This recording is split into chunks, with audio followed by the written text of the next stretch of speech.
Take it easy.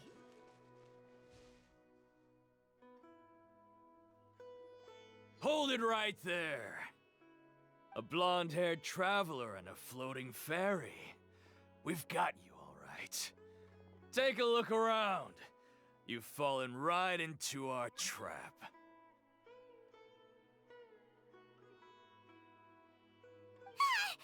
Are you mercenaries from the Corps of 30? Did you come here to arrest us? Corps of 30? We're nothing like those government lapdogs who don't even get scraps for their work. We are an elite brigade that commands the highest commission rate in all of Sumeru. We're here on the orders of a client known only as the Outcast.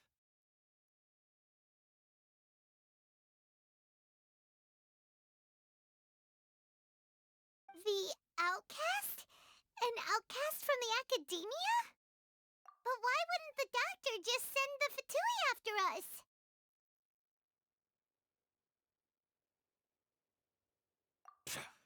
Still wasting time on idle chit-chat. We'll shut you up soon enough. Get them! You're up, traveler! Things are about to get dicey. Teamwork is dreamwork! Let me weave you a verse.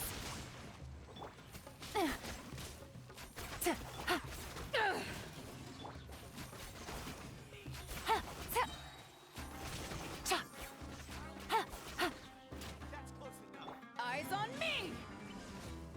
Here comes the catch.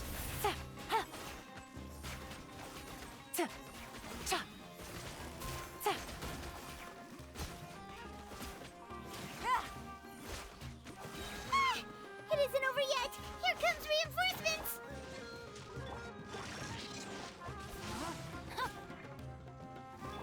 Things are about to get dicey. Gotcha.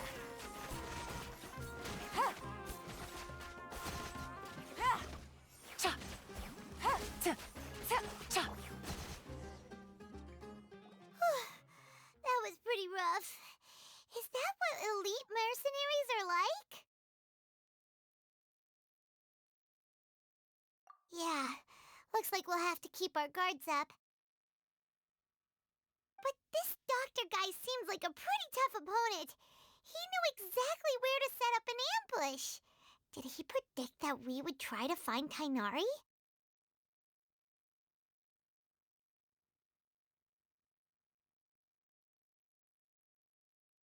Going up against smart people is tough. Anyway, let's keep going.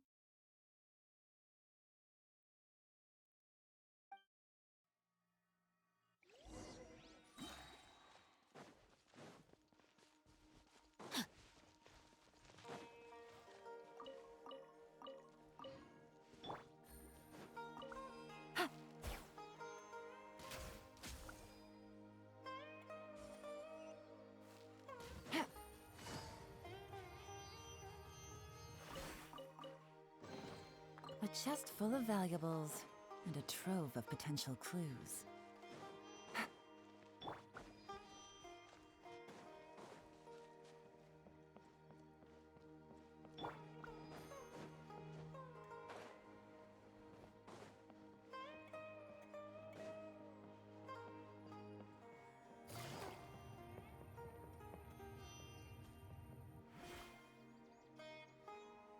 Oh, it's the Traveler and Paimon. What are you two doing back here? Kale! It's nice to see you again. Are you doing all right? To be honest, I'm not doing too well. My Elazar has been progressing at a faster rate lately. I'm finding it harder to complete more intricate tasks. As a result, Master Tainari is taking me off the patrol schedule. He will only allow me to stay here and coordinate other people's tasks.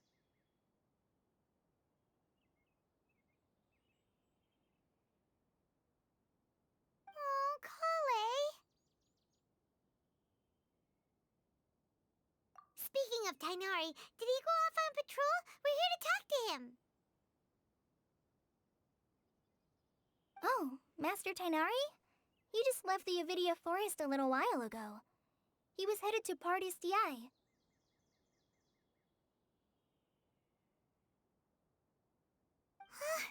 He left? What? Isn't Tainari always saying that he never wants to leave the Avidia Forest? He even turned down the sage's invitation.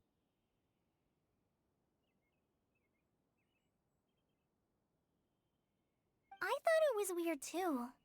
Master Tainari always prioritizes his work as a forest watcher above everything.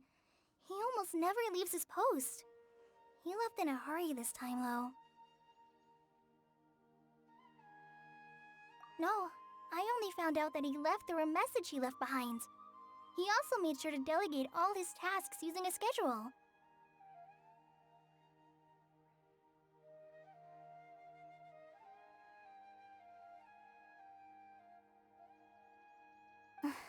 To leave in such a hurry? I'd guess he had something urgent to take care of.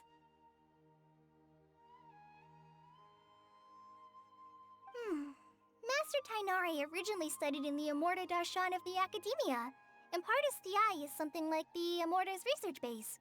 Many rare shrubs and grasses have been planted there for research.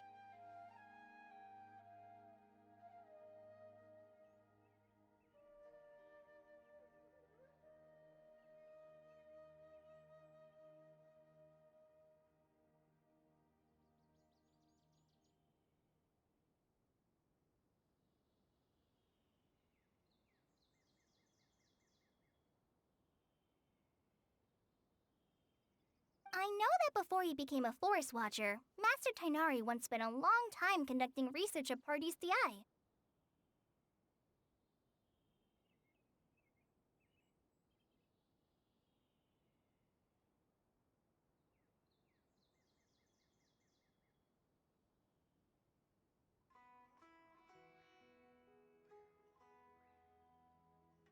A research base, huh?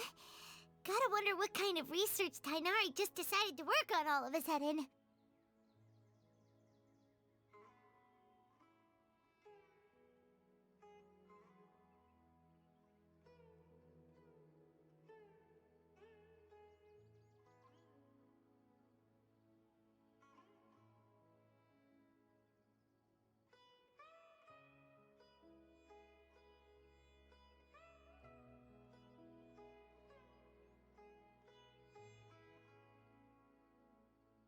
Oh, we don't have a lot of time, so let's go look for him at Party's DI.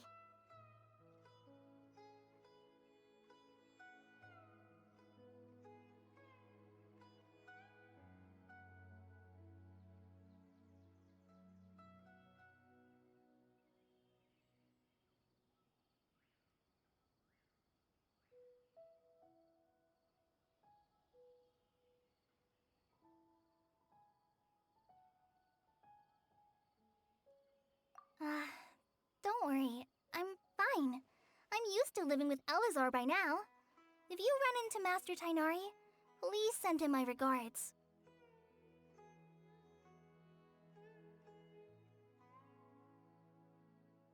Got it. Will do. See you later, Kale.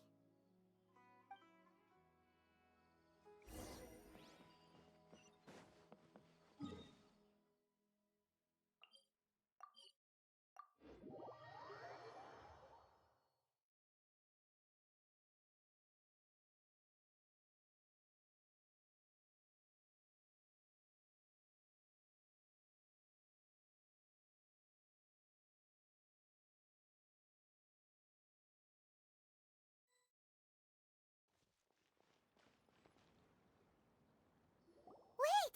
Look who it is! Thank goodness you're okay. We were so worried about you.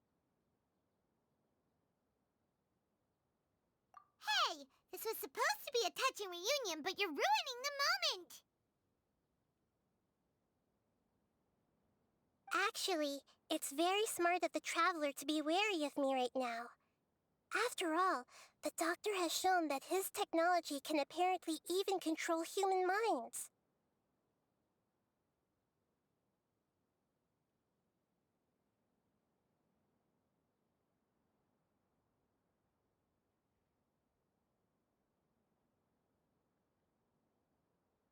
Plus, it's not like you could have known what happened after we split up and I was facing the doctor by myself.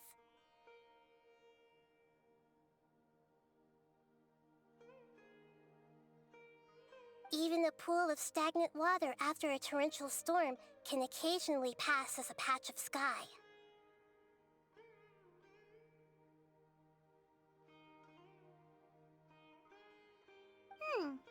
Paimon feels like only the real Nahida could come up with such an obscure analogy.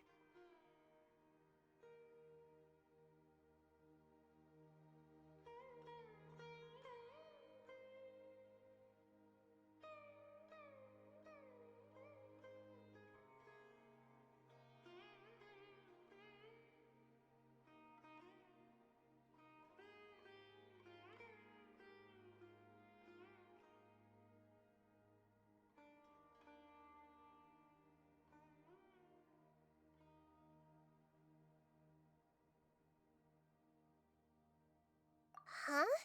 But I wasn't trying to win your trust or anything. All I wanted was to clarify my point.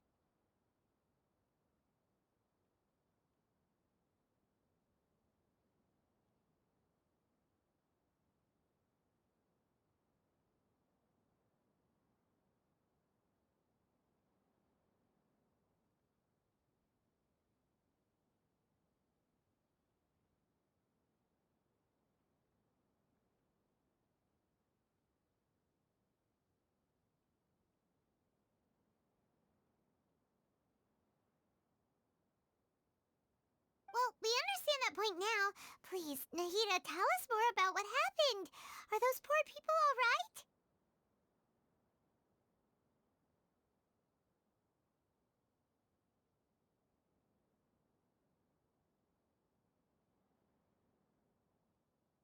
When you left, I was still in the middle of restoring everyone's minds. Thankfully, when the doctor mentioned depositing information into the subconscious, he didn't mean engraving information into their minds.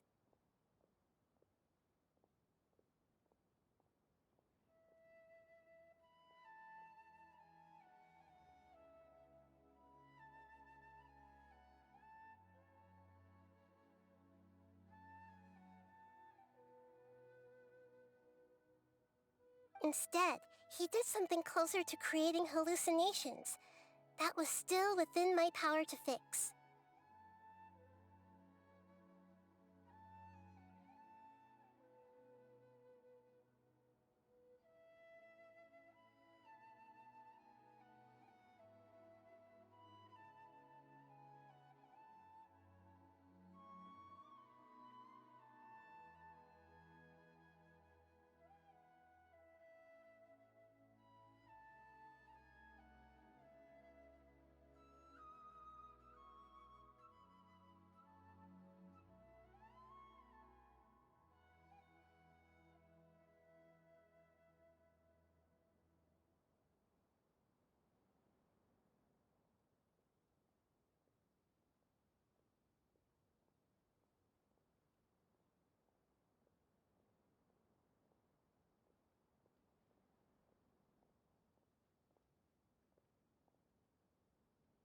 Luckily, I managed to finish my restorations and mind jump away from him just as he was about to capture me.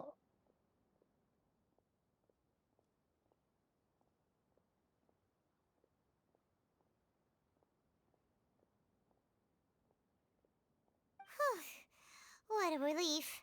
The doctor sure pulled out some hidden cards, but good thing we had Nahida with us. I wouldn't be relieved just yet. I gave away my true identity when I restored everyone's minds, which means we've lost another one of our trump cards.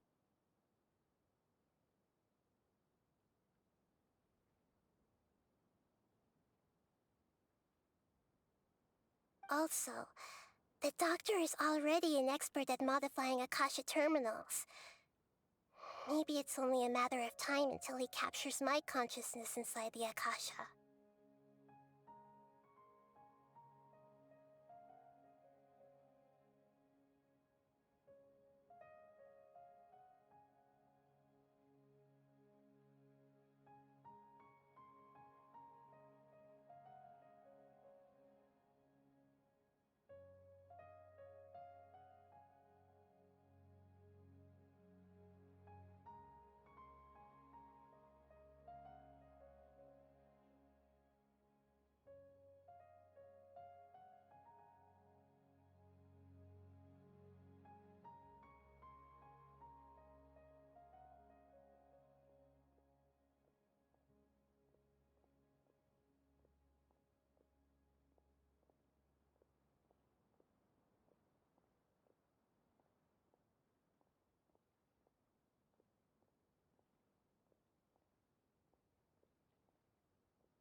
Would that mean you'd no longer be able to jump between minds? Then how do we stop him?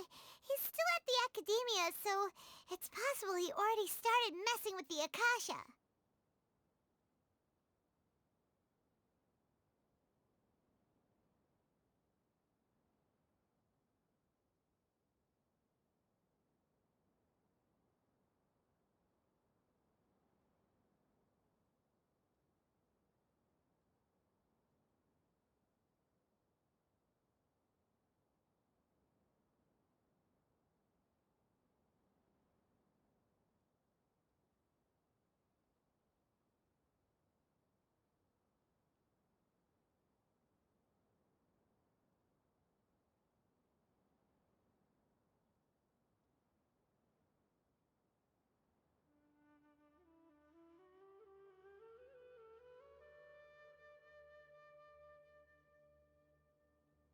Ugh, it feels like he's toying with us. What a nasty piece of work. Plus, the doctor's combat ability alone is apparently enough to make him worthy of being number 2 of the Fatui.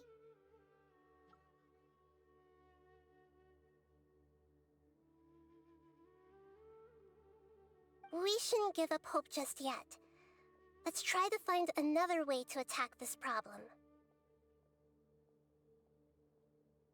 Actually, Nahida, how did you know we were trying to get to Party's DI? Have you been waiting for us?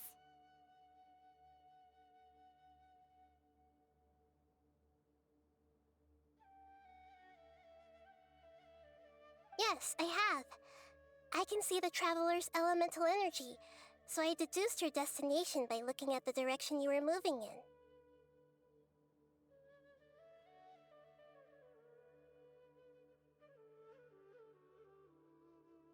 You didn't come here for sightseeing, right? Did you find any leads? We're looking for a scholar we know. His name is Tainari, and the sages once tried to reach out to him. Why don't you come inside with us and see what we can find? Okay, let's just hope we won't get him into trouble.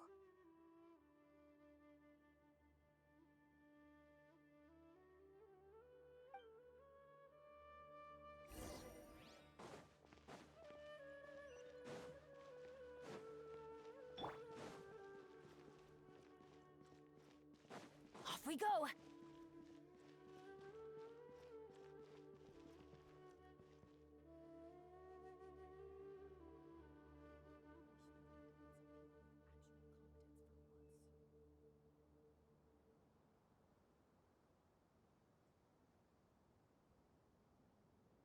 Benny's adventure team, assemble!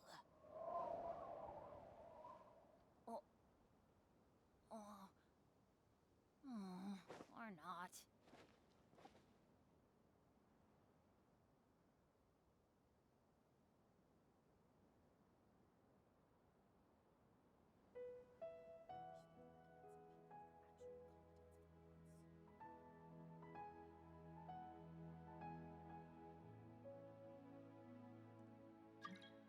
Let's go find some treasure.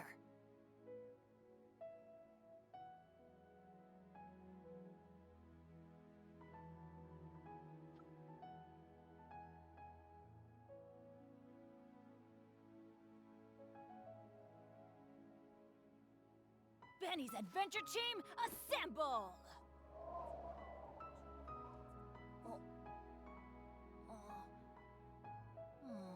Or not.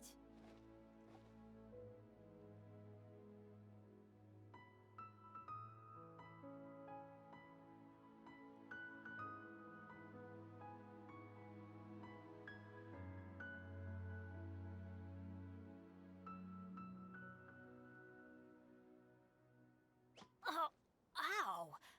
Where did that come from?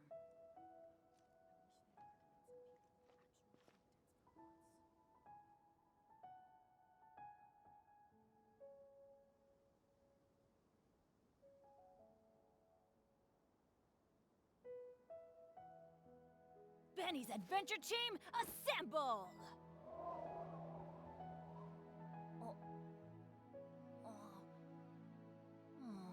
Or not.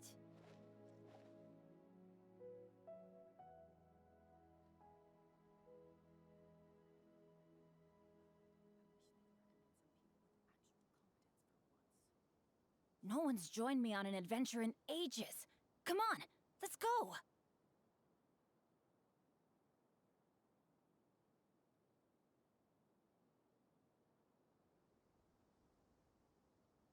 Benny's Adventure Team, assemble! Or not.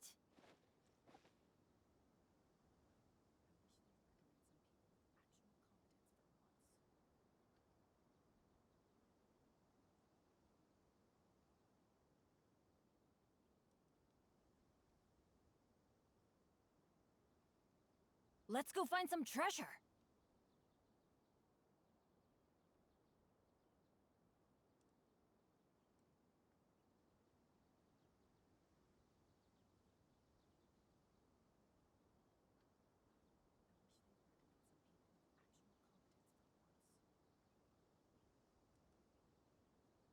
Oh, ow! Where did that come from?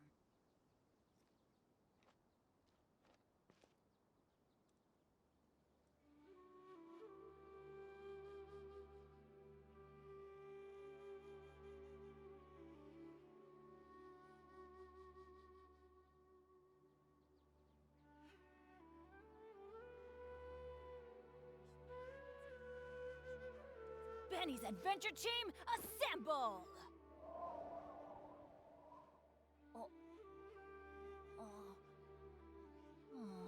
Or not.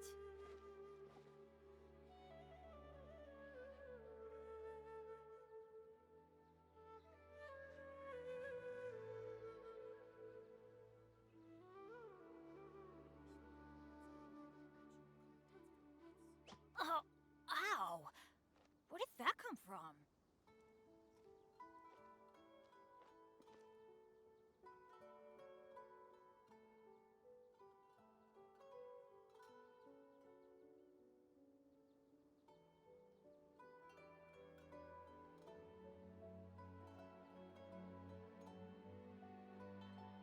Good things come to those who don't wait around. That's what they say anyway. Knowing my luck, the opposite is probably true for me.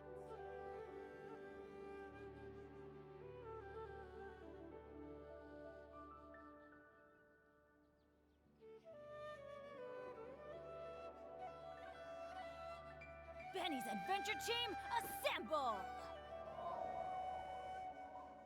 Or not.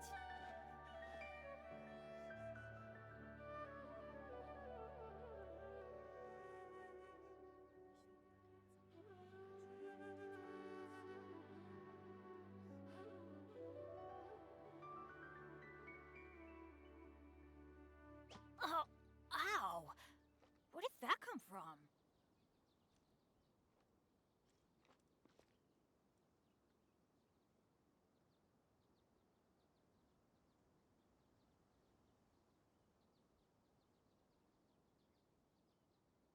Benny's adventure team, assemble!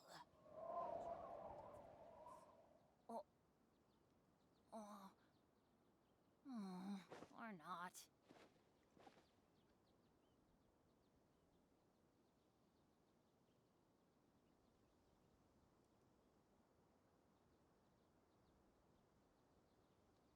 No one's joined me on an adventure in ages.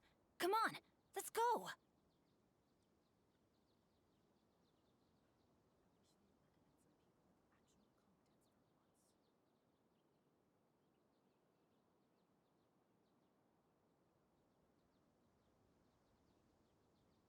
Oh, ow! Where did that come from?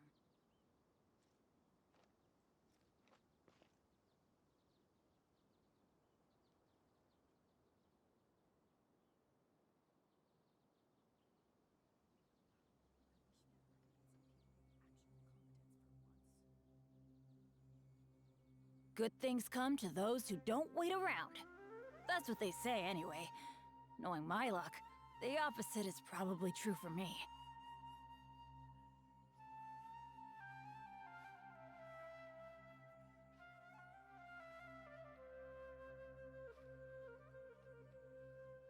Oh, ow! Where did that come from?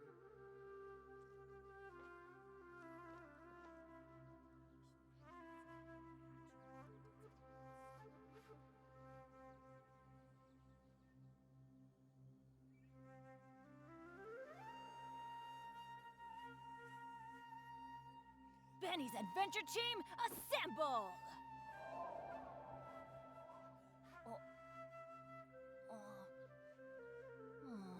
Or not.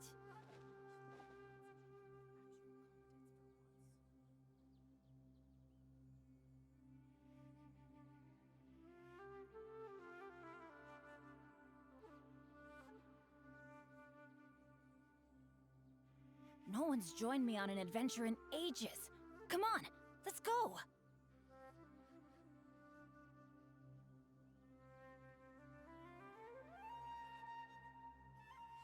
Benny's adventure team, assemble!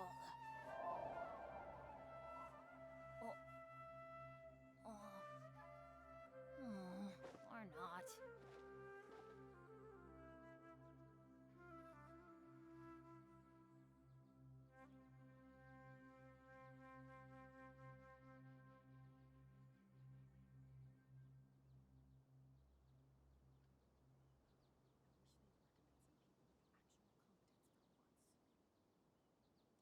Oh, ow! Where did that come from?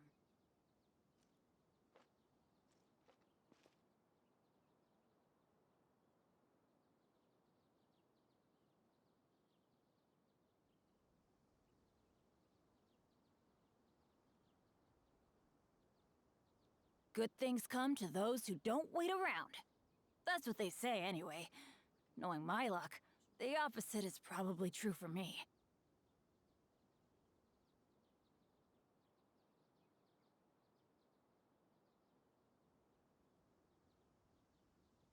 Oh, ow! Where did that come from?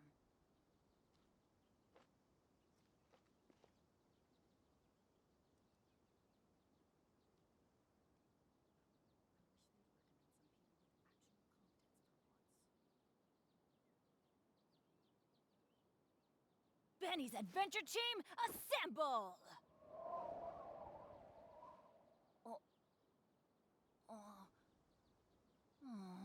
Or not.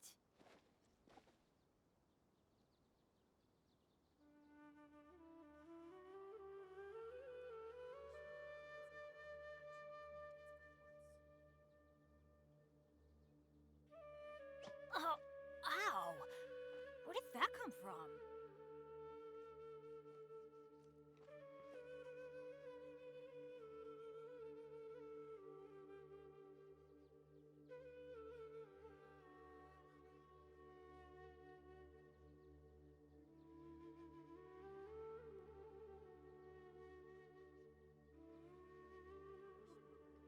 No one's joined me on an adventure in ages. Come on, let's go!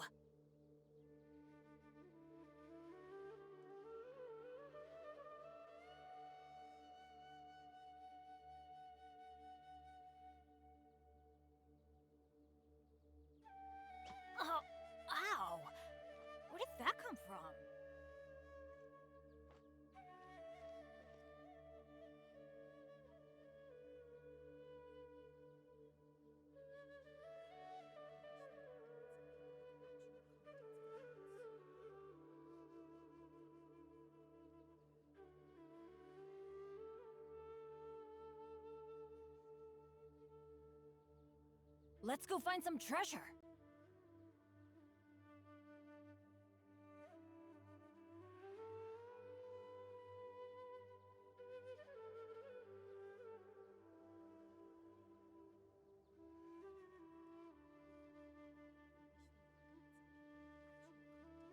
Benny's adventure team, assemble!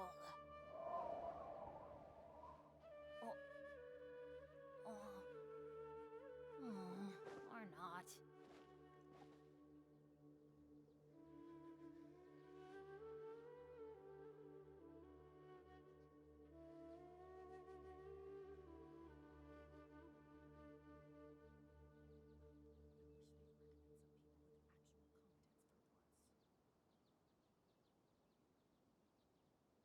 Oh, ow! Where did that come from?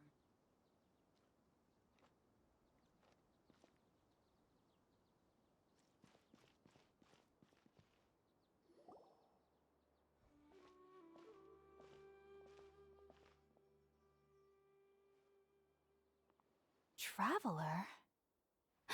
It is you!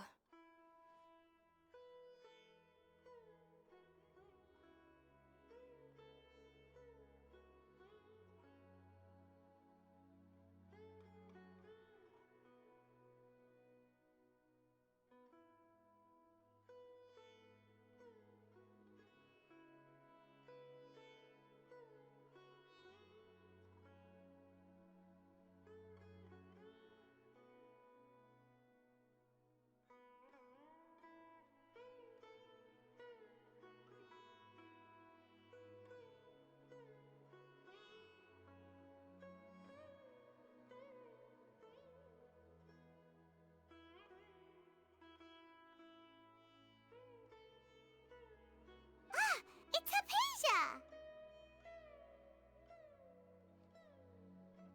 Ah, what a pleasant surprise! It's so nice to see the two of you again.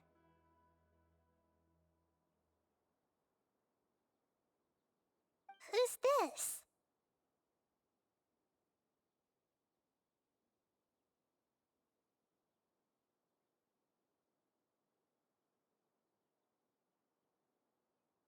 She's a scholar we met in the Avidia Forest. When we last saw each other, she was still training in the, what's it called? Satyavada life?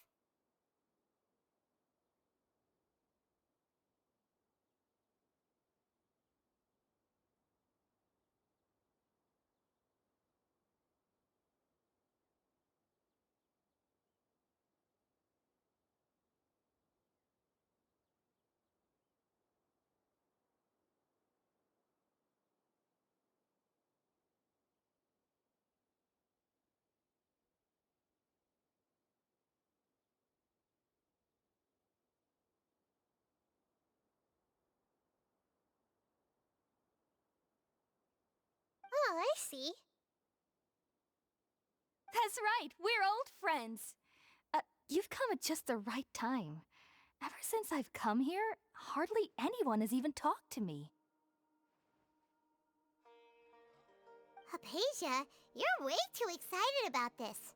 Actually, for you to leave the Avidia Forest means... you're not in training anymore?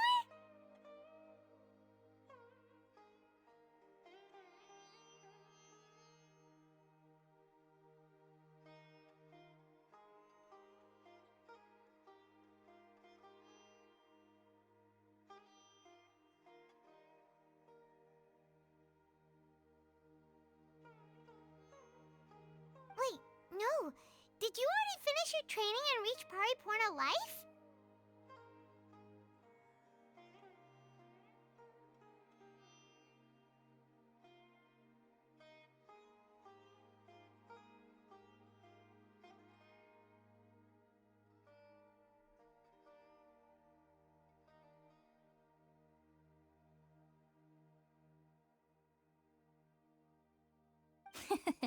What do you think? My consciousness has already managed to make contact with the divine.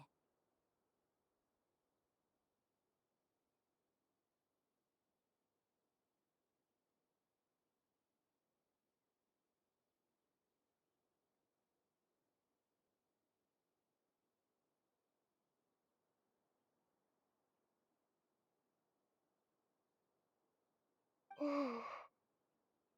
You did it! Congratulations!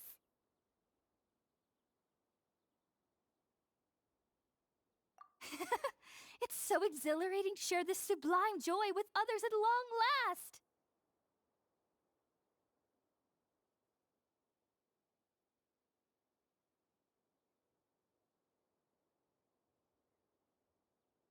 When my consciousness made contact with the gods, what a supreme and unparalleled experience that was!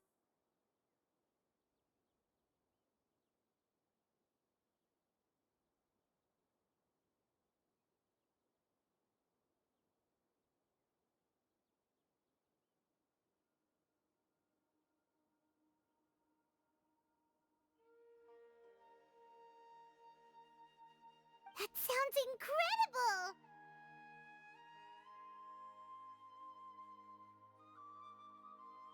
Oh, all right. Actually, please wait. I haven't forgotten my promise to you. Remember? I promised to help you understand what you saw from Irminsul once I gained deeper insights.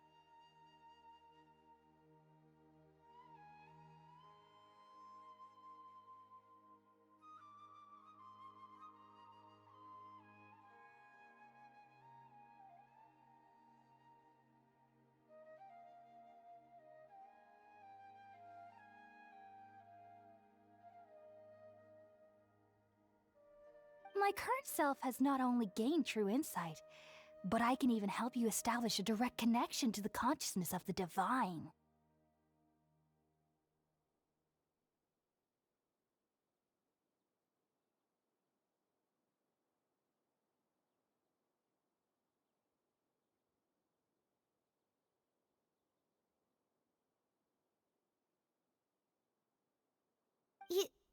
You can do that?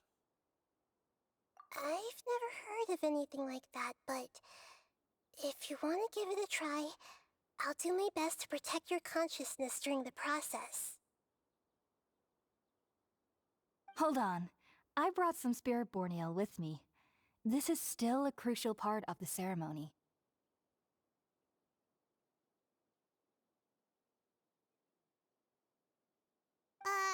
We're using that incense again?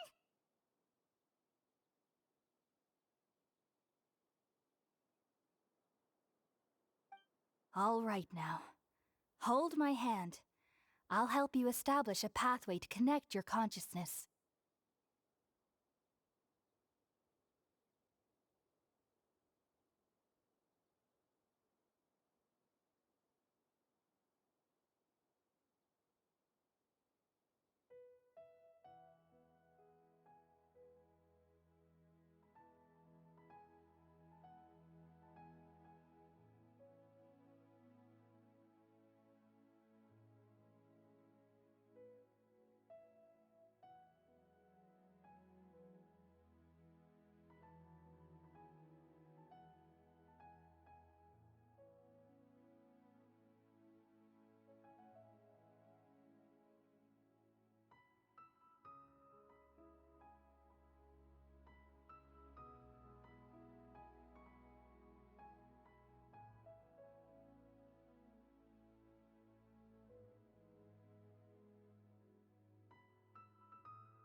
Okay,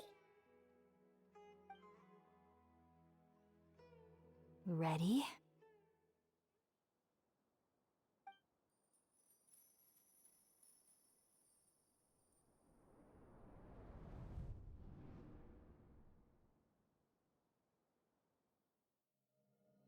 It took 3 betrayals for me to finally understand.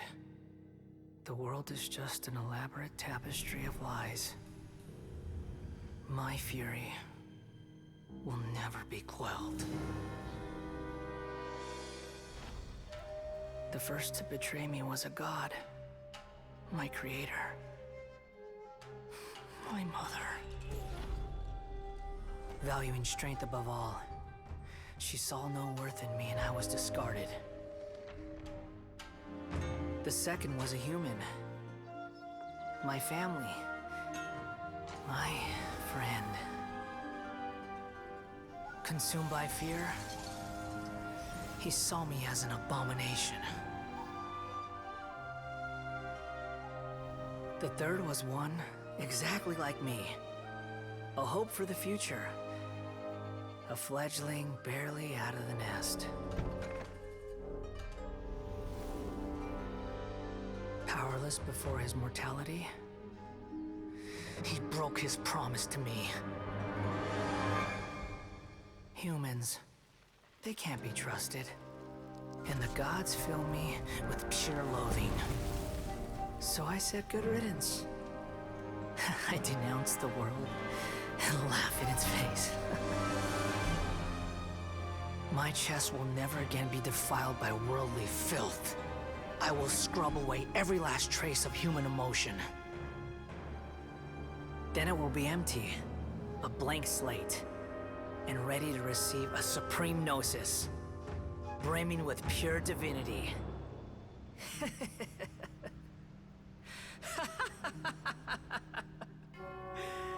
There is no need to fear.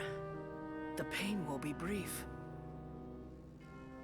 Your era is coming to an end.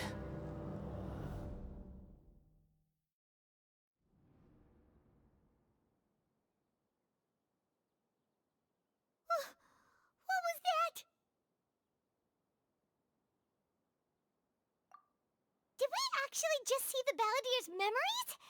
Everything matches what we know about him. But how is he connected to the divine consciousness that Hypatia was talking about? You saw it, right? You felt it, right? Such a majestic god! Such a noble will! Such sublime emotion! Alas, shame. If only... If only that which beats within my chest wasn't a filthy mortal heart. Oh, great and merciful God! Please grant me forgiveness and salvation!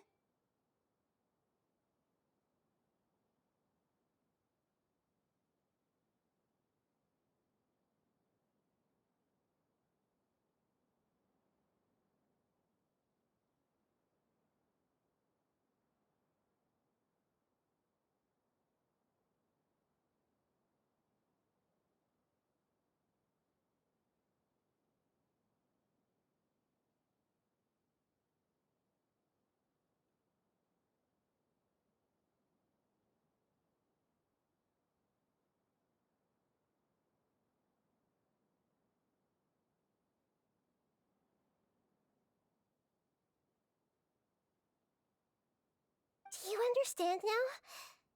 I'm afraid this is no periporno life, but rather...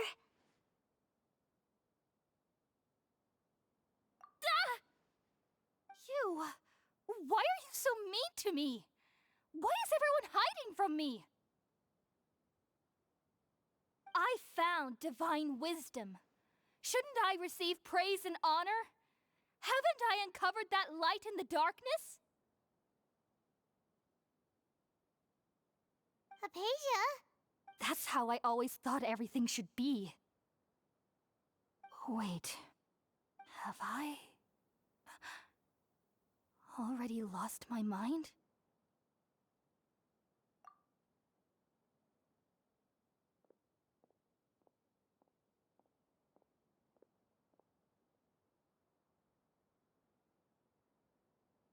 Wait, something isn't right.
different.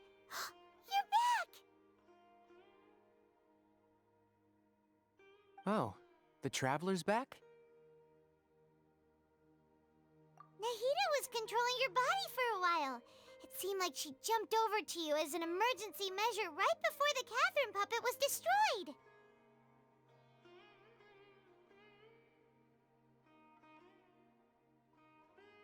After that, Tainari heard the commotion and came over. He helped us defeat the mercenaries and then he ran with us all the way here.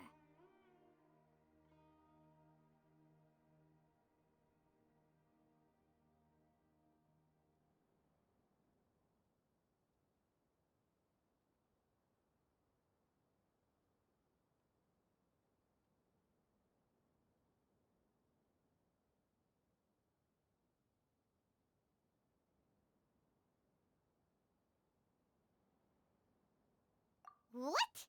You swapped places? You mean your consciousness also went into Nahida's body? Wait, then where is Nahida's consciousness? Where is she now? I never imagined that an individual's consciousness could be transferred around like this. Had I not seen it with my own eyes, I would have never believed it. I don't think this can be achieved with current human technology.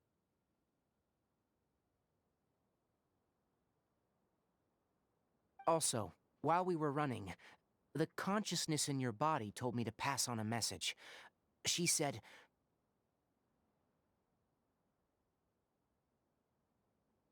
"The doctor has found a way to trap my consciousness, so I can't journey with you anymore."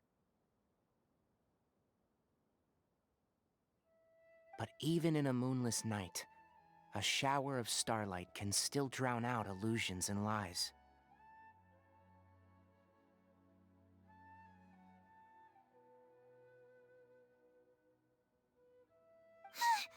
Oh no! Nahida's trapped in the sanctuary of Surasthana for good this time.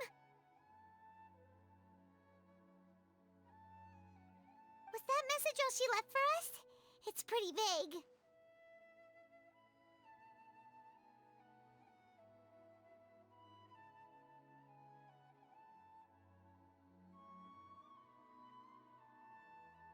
Oh, that makes sense. Since the doctor captured her, she won't be able to say anything without him knowing. She's being extra careful.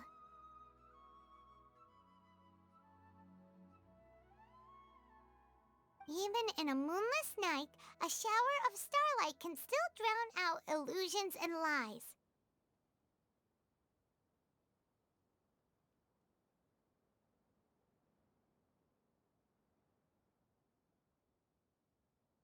Huh. Paimon knows the moon illusions and lies are from the alchemical divination at the Sub-Zero's festival.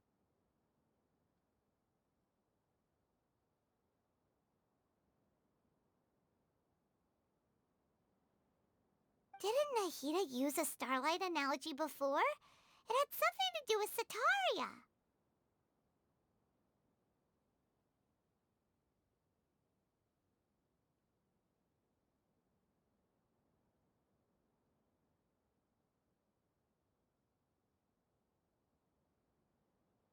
Oh, that makes a lot of sense. Huh. Do you think Nahida was telling us to go find help in the desert? But she isn't with us anymore. Think we'll be okay? Paimon, you said Sanctuary of Surasthana, correct? Does this mean that this Nahida you're talking about, the consciousness who was occupying the Traveler's body, is the Dendro Archon?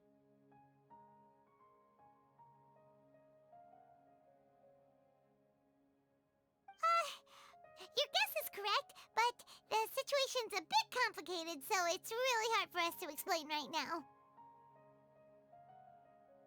That's all right. A scholar's curiosity doesn't need to be appeased right away.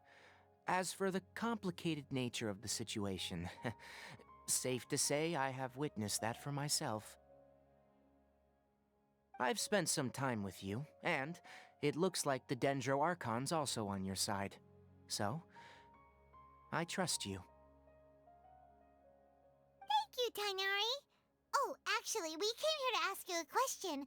What do you know about the project that the sages have been working on?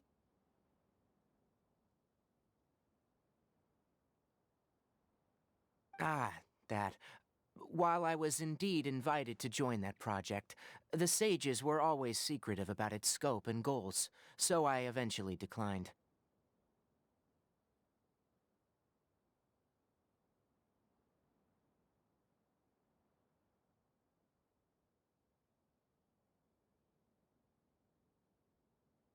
All I know is that the project has something to do with the restoration of Irminsul.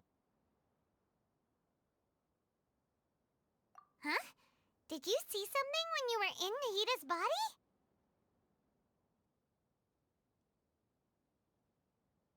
What? Do you have any evidence? Hmm.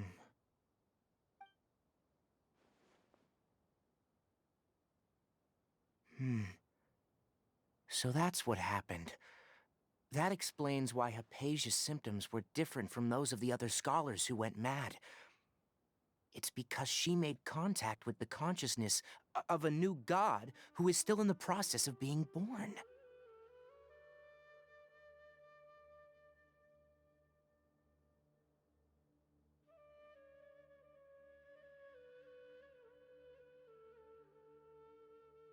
Tainari, did you leave the Avidia Forest because of Hypatia?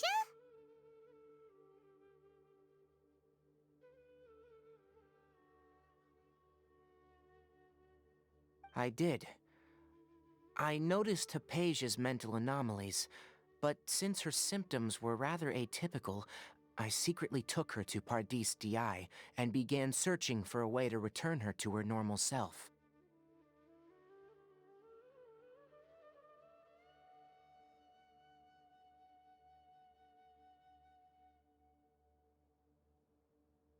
If I didn't take action, Hypatia would have already been taken by the Matra to the desert, doomed to a life of exile at Aru village.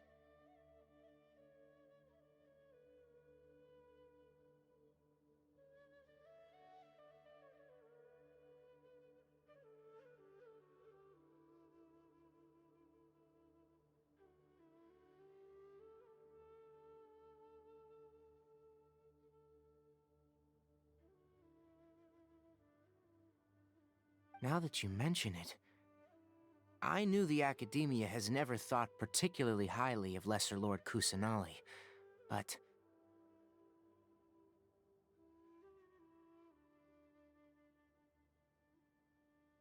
I still didn't expect them to do something as arrogant as creating a new god.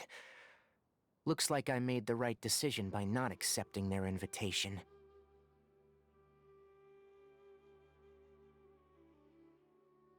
The Doctor and the Balladeer. We have 2 Fatui Harbingers in Sumeru.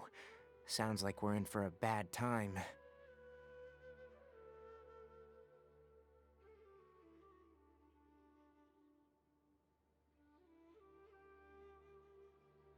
From your description, I don't think they've completed their project. There may still be room for us to intervene.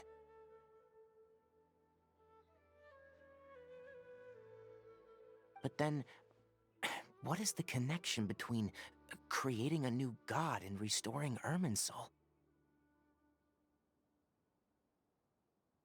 Yeah, it feels like we're still nowhere close to figuring out the sage's goals.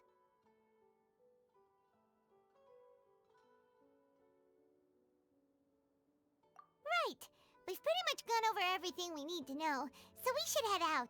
How about you, Tainari? What are you going to do?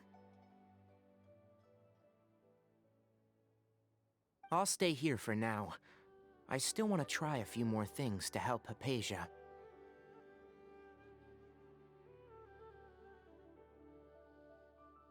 If you're planning to go into the desert, start by heading for Caravan Ribat. That'll be your fastest route.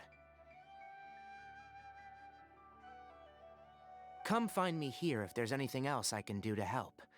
May the spirit of wisdom go with you.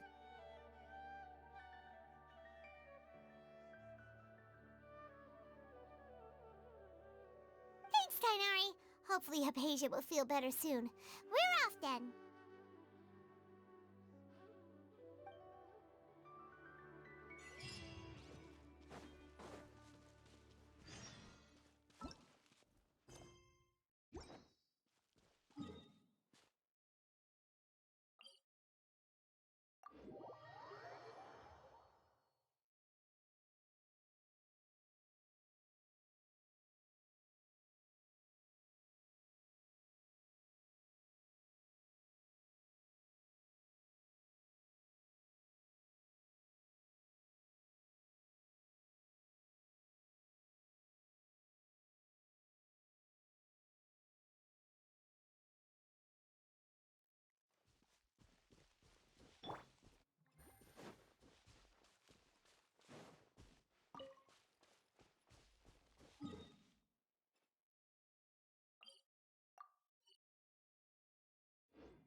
Take it.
We finally made it to Caravan Rebot.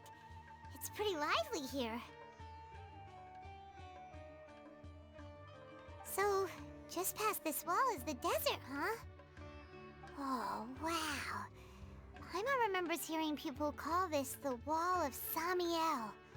It's made to block sandstorms from the outside. Oh, if it's this tall, it's gotta be the divine work of Greater Lord Rukkhadevata, right?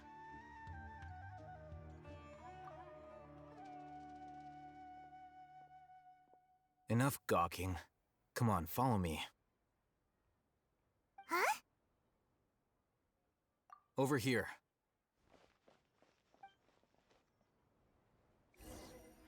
Oh, Hatham went that way! Let's hurry up and follow him. Wonder what he's up to. What should I sell after I'm done with this? Travelers and visitors, don't miss out!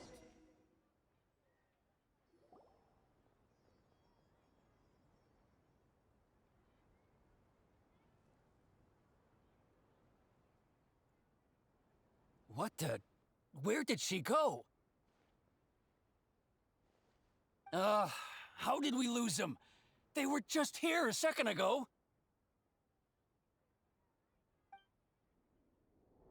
More Aramite mercenaries?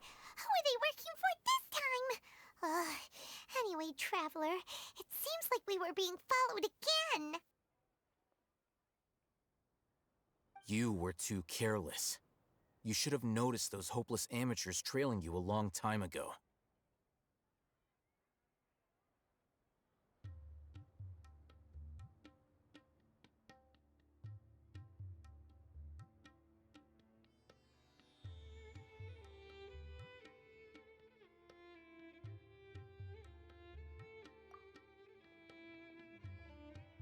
There's no need to thank me. I've never cared to keep track of personal favors.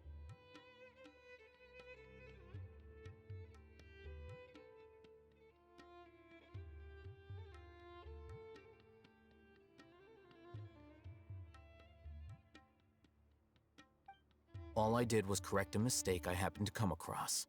It's a habit I developed at the academia.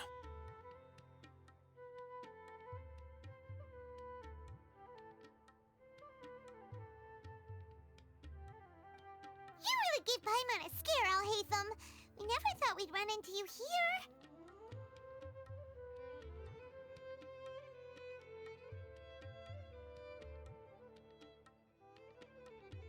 Last time we met at Port Ormos, didn't you say you were going back to the academia?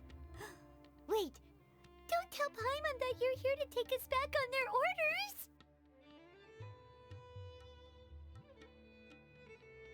Oh, so you've already landed yourselves on the academia's hit list. I can't say that I didn't expect it. However, had I wished to turn you over to the academia, don't you think you'd already be the Eremites' honored guests by now?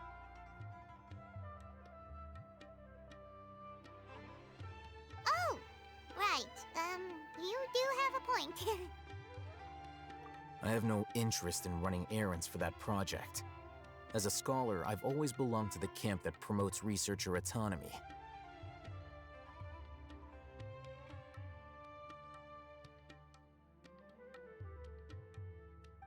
And these days, you're more fascinating than anything the sages can offer.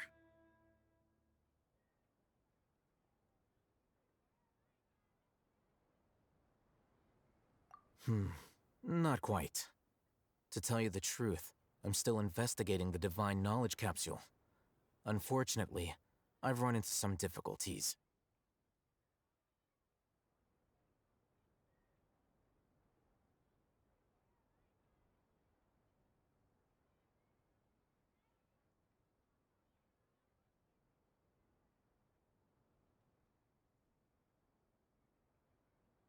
Everyone says the capsule originated in the desert and was eventually moved to Port Ormos.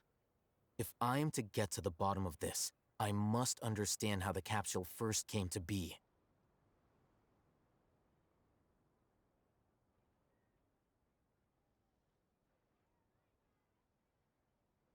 Which brings me back to you and why you're so interesting. The leader of Ain al-Ahmar used the Divine Knowledge Capsule right in front of you, and upon seeing him, your expression became perplexed, and you were lost in thought for quite some time.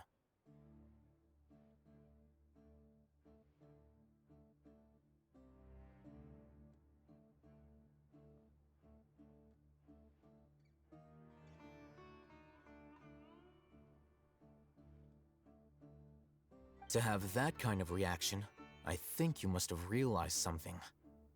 Are you interested at all in sharing what you've been hiding from me?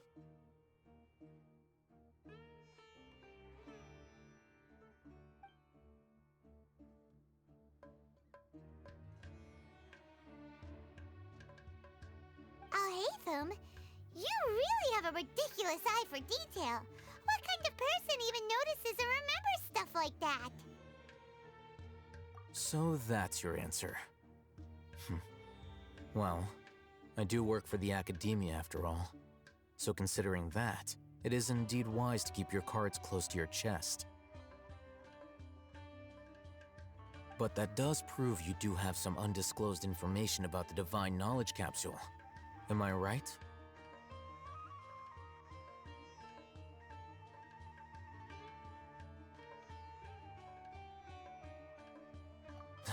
No matter.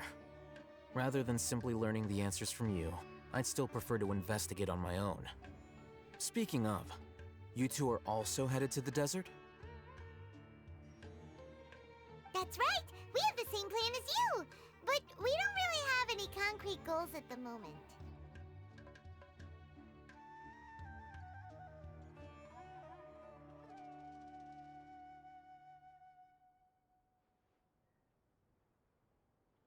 Then I'd suggest starting with Aru Village. It's the largest settlement in the desert, so it'll probably have more resources and intel than anywhere else. Well, would you like to head there together?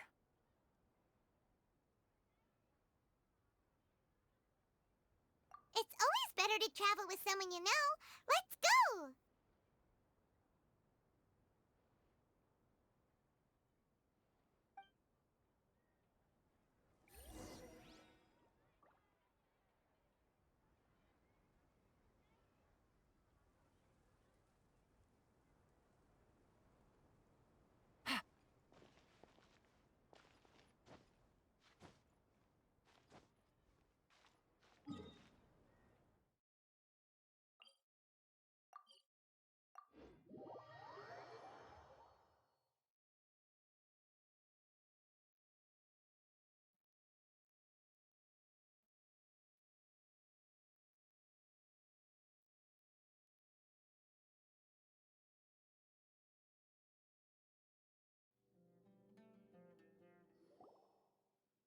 Before us lies Aru Village, the safe haven of the desert folk.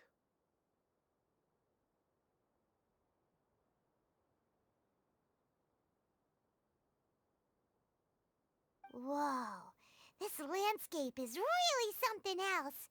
What a cool place! Let's go check it out!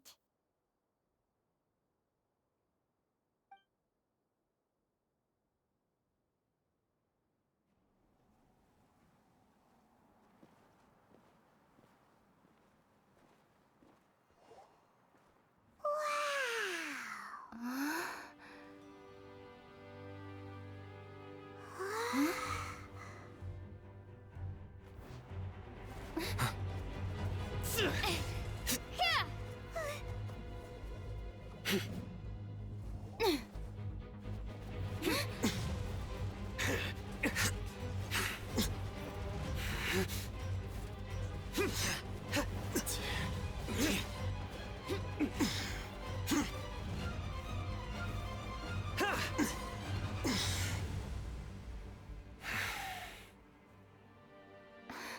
Simon.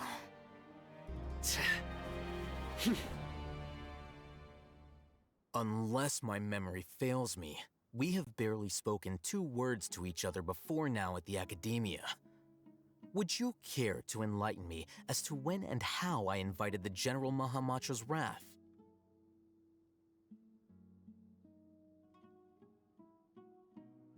Oh, Hatham.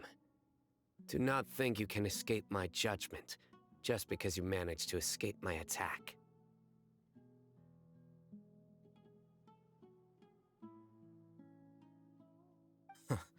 Judgment? So that's how you'd characterize your actions here, is it? Or would elimination perhaps be a more accurate description?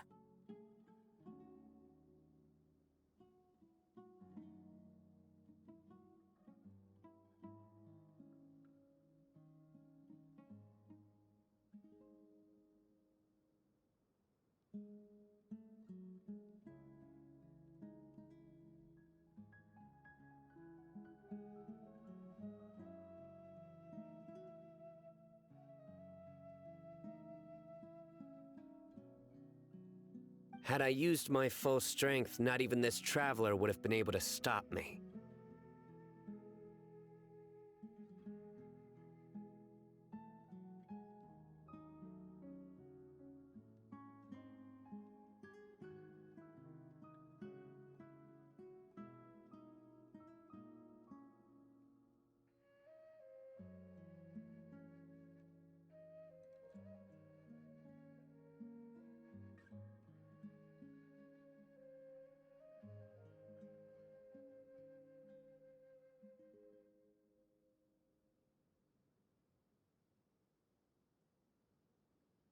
Though styled like an assassination, I sought only to ensure that my target would be unable to flee or resist. Standard practice for the Matra, as well you know.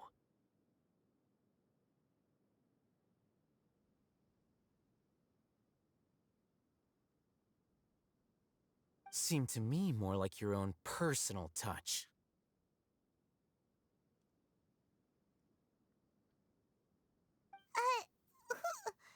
Who is that, I'll Alhaitham? Did you call him General Mahamatra? Yes. General Mahamatra Sino, head of all the Matra at the Academia. He's a formidable hunter, and the ultimate nightmare for any who have committed academic crimes.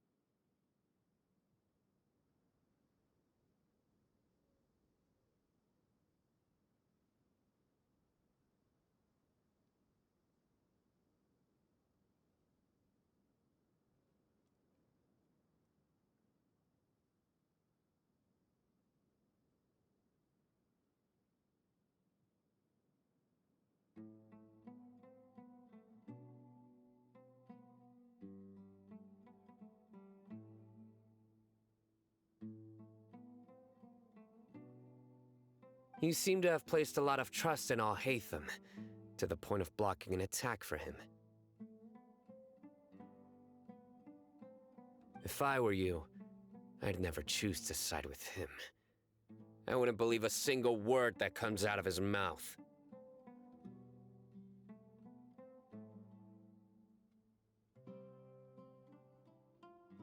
I have been pursuing this scribe for a long time. I urge you, stand back and do not seek to defend him any longer. Otherwise, there will be consequences.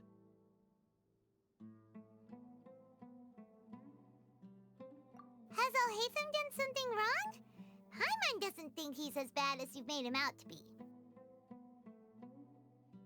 I won't waste my breath explaining things. Alhaitham, I saw it during our fight.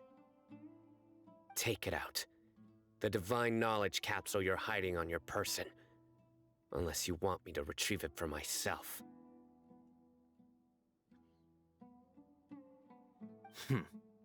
Very perceptive of you. Nothing escapes a Matra's senses.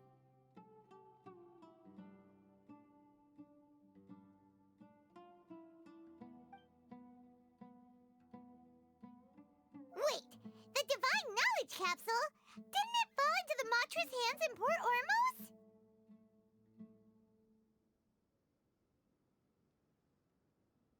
No wonder you speak with such confidence, Sino. But I must admit, I'm very curious. What does this capsule mean to you?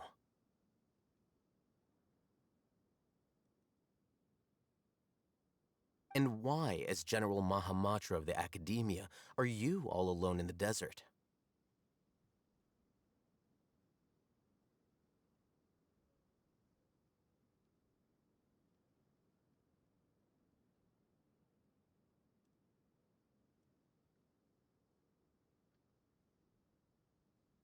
As far as I'm aware, the other Matra have been speculating about your disappearance.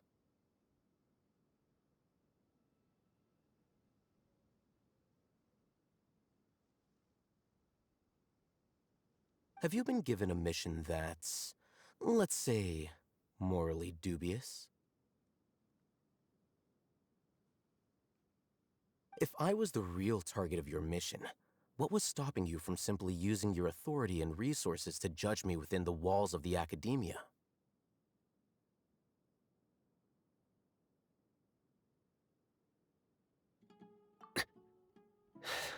I should have known you'd be difficult to deal with. You two! Ugh! What should we do, Traveler?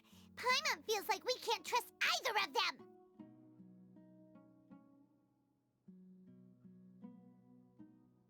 Ahem. Well, look at you two, acting all tough and self-righteous over there. Wait, Dia?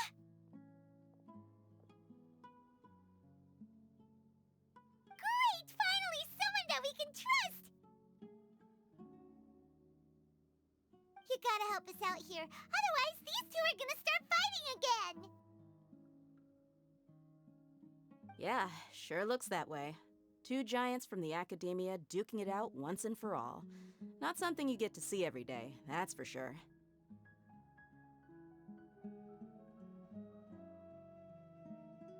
Listen, I know you academic types love to fill up your big brains with self-righteous morality and lord your empty rules and virtues over each other.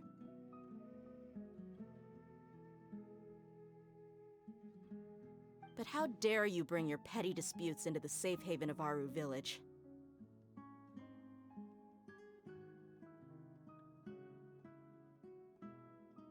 It seems like someone's gonna have to beat some sense into your thick skulls until you finally learn to respect these grounds.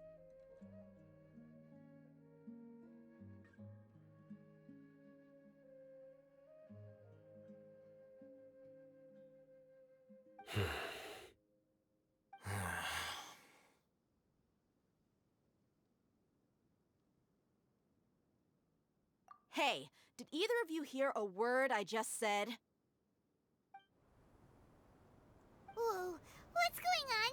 The wind's so strong. Is this a sandstorm? Paimon's gonna get blown away!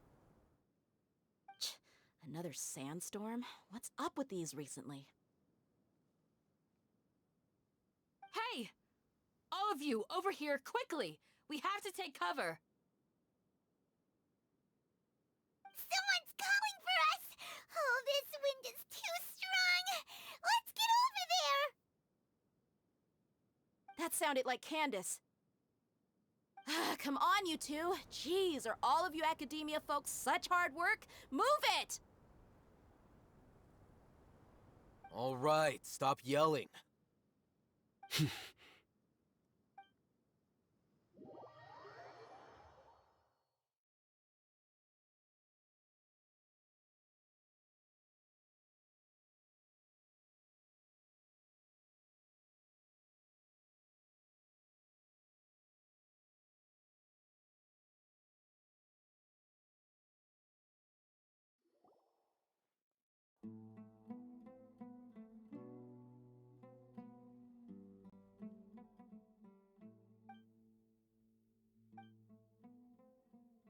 Well, this is pretty awkward. Hey, wanna play sardines with 3 people who wanna tear each other limb from limb? Sure, why not? Sounds fun.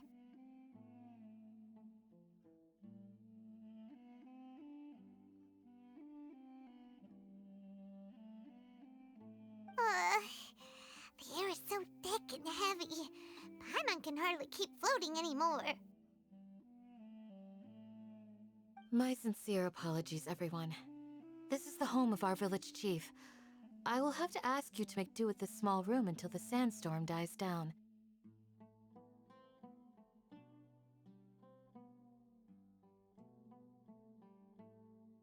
Please, let me introduce myself. I am Candace, protector of Aru Village. Our savior has come at last! Nice to meet you, Candace. The name's Paimon. Thank you so much for helping us.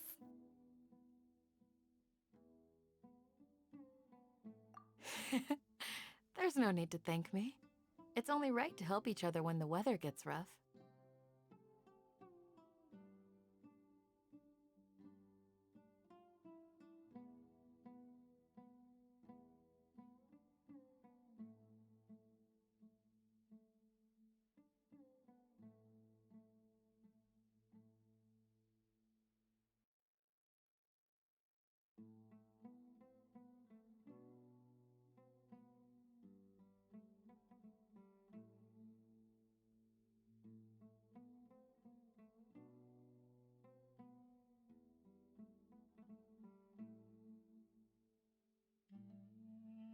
Wow, she's so gentle and caring, like a nice older sister.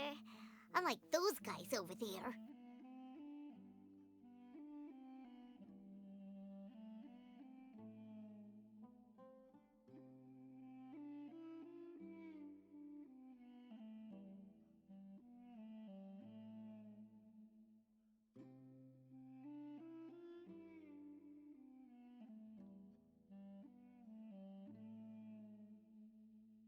All right. Now that we're all better acquainted, we should return to the topic at hand.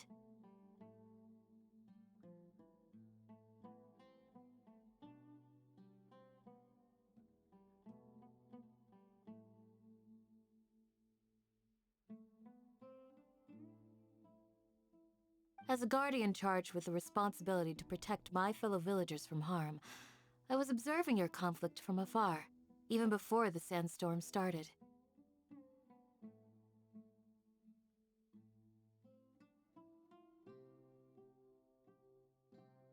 And now that you have set foot within our village itself, it is all the more my responsibility to make absolutely sure that you pose no threat whatsoever to us.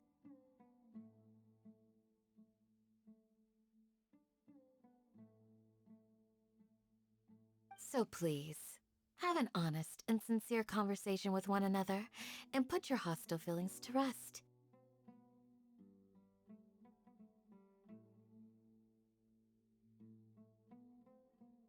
If anyone dares to start anything again while they are under this roof, I will not hesitate to send them out for some quality time with the creatures of the sandstorm.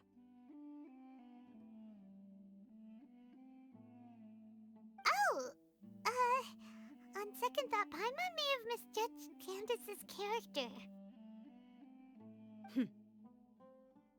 And that goes for you too, Miss Dia. Do I make myself clear? All right, we got it, Candace. That's what I like to hear. So, which of you will begin? I was supposed to be a mediator, but I might have gotten a little too involved just now. Anyway, one of those two should probably start talking. Wait, that was you trying to be a mediator?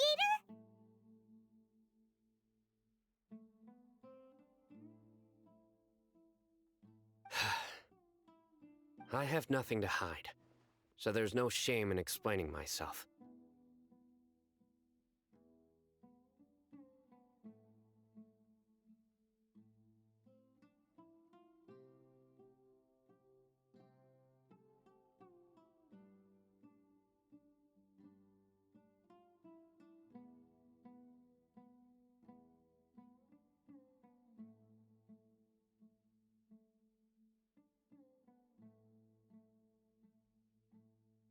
While Alhaitham wasn't wrong about the other Matra not knowing my whereabouts, it's not because I've been assigned a morally dubious mission.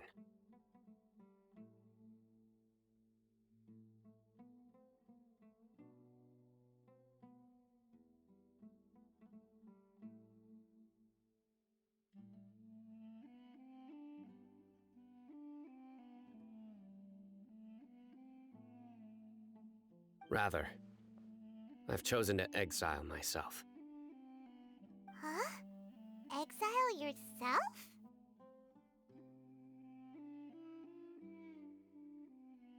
A little while ago, I discovered that there was data missing in the Academia's project planning and development files. What little they did report clearly did not match the project's actual progress. As General Mahamatra, I had the responsibility and authority to request an audit. However, to my surprise, the person responsible for the erroneous data was none other than Grand Sage Azar himself.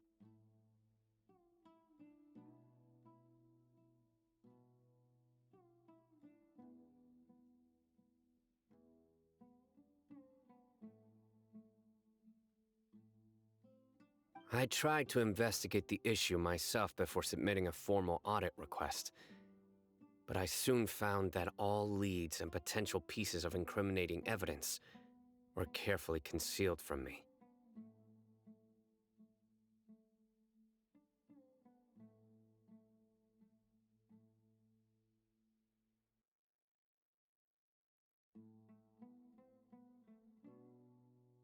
I began to realize that they were cautious of me from the very beginning. Unsurprisingly, the Grand Sage rejected my audit request as soon as the submission reached his desk. He even said to me, "The power of the General Mahamatra is granted by the sages. You have no right to judge us."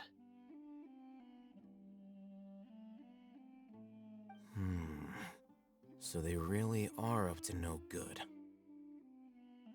I realized then that to the Grand Sage, The Matra are nothing more than tools for the sages to assert and maintain their control over knowledge.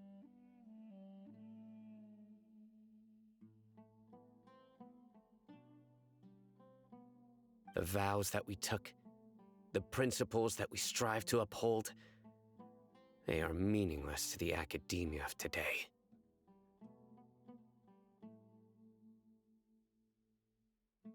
I believed it would be wise to flee the academia before the sages had a chance to take action against me. This way, they can no longer see nor predict my actions.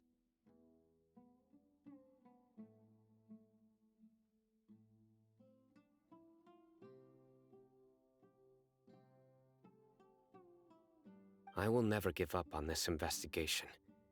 There's no need for someone else to give me power or authority. Once I find the truth, I will administer judgment by my own name.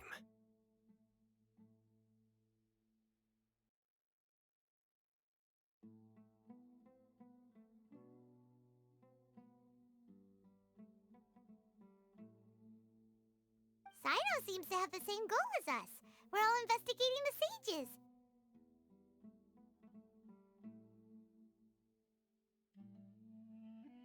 Plus, now that he's no longer the General Mahamatra, he somehow feels a lot less scary.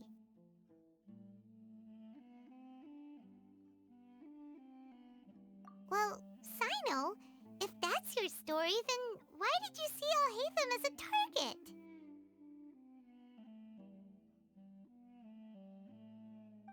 When I was investigating the matter in the academia, I overheard a conversation between Alhaitham and a sage.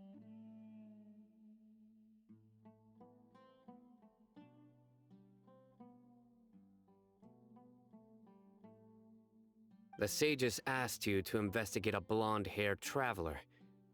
Do you dispute this, Alhaitham?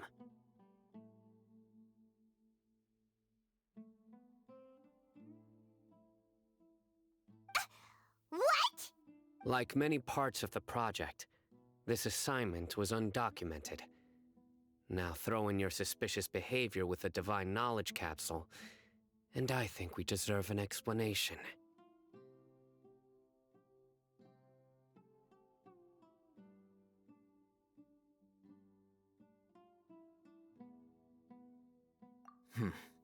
Yes. I was indeed tasked with investigating the Traveler. Alhaitham! After all, the promised reward was so great that hardly any scholar could have refused. The sage told me, once you've completed this assignment, I can give you a glimpse of divine knowledge.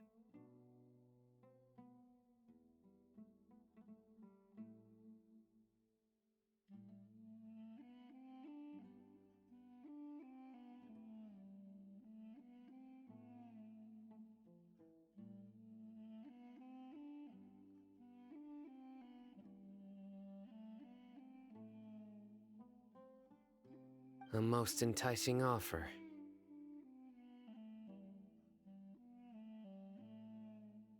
Unfortunately, those academics don't know me at all.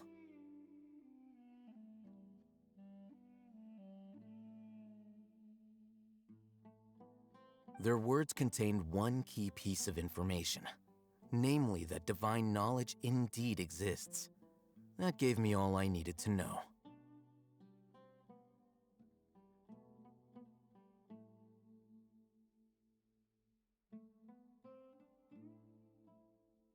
From my perspective, the sages are far from trustworthy.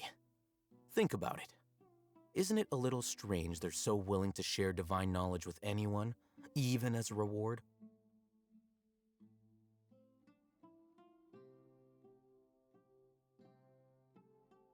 So, I began my own investigation following the lead of the Divine Knowledge Capsule.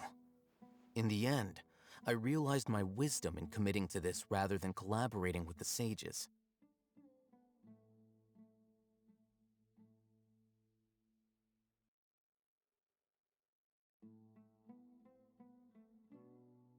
Had I been less guarded, I probably would have ended up like that Ain al-Ahmar mercenary, incapable of remaining sane for long enough to hold a conversation.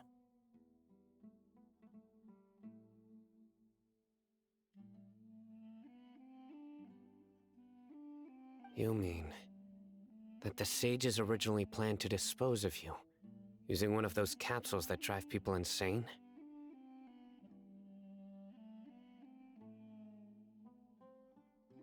I'd already given up on the assignment by then. I only told the Academia I was waiting in Port Ormos for you to appear so they wouldn't suspect anything.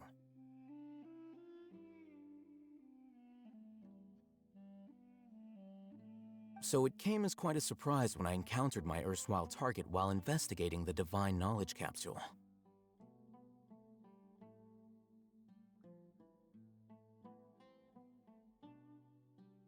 Criminals do love to talk about coincidences.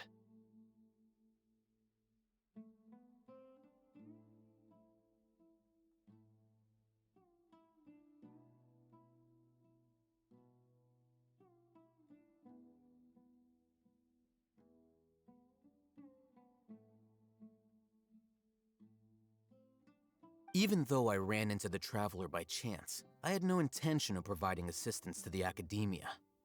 Also, you should remember,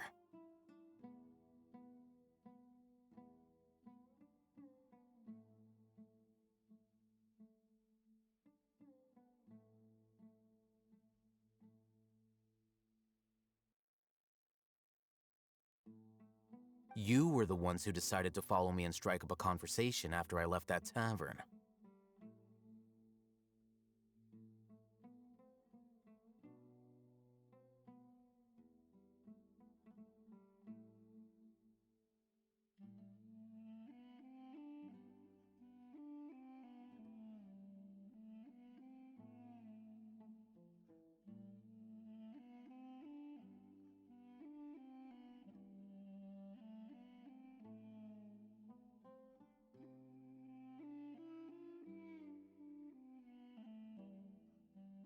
That's true.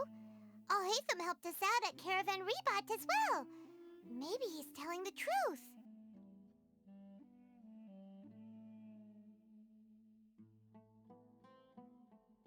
I'm willing to apologize, if that's worth anything to you. I took the Divine Knowledge Capsule behind your back because I judged its existence to be a significant risk. I felt that it would be best for no one to interact with it before it had been properly studied.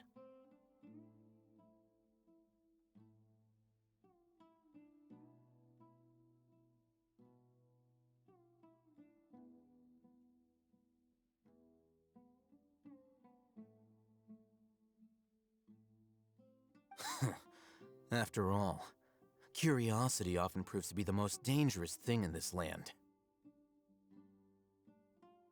You should be well aware, Scribe Alhaitham, that curiosity can also lead you to danger and suspicion.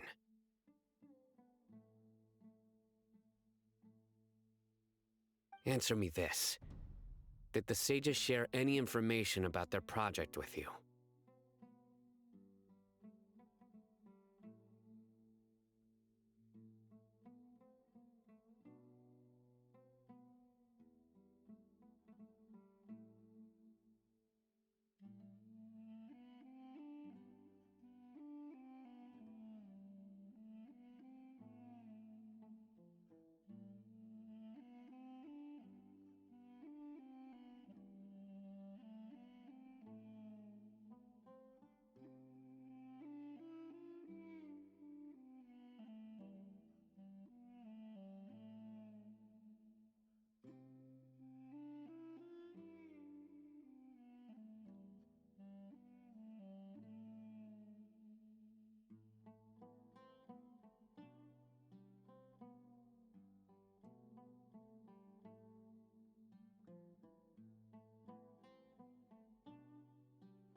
Have I not made myself clear?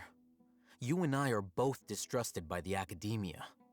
Do you really think they would tell me anything?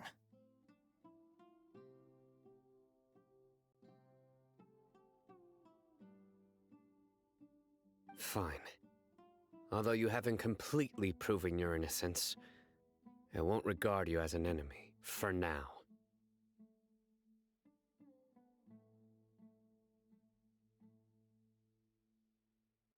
As you wish. Mm-hmm. Good. I'm glad to see you two clearing up your misunderstandings. And now you, Dia. I believe it's your turn. Oh, sorry. Whatever the boys were talking about must have been so boring that I spaced out.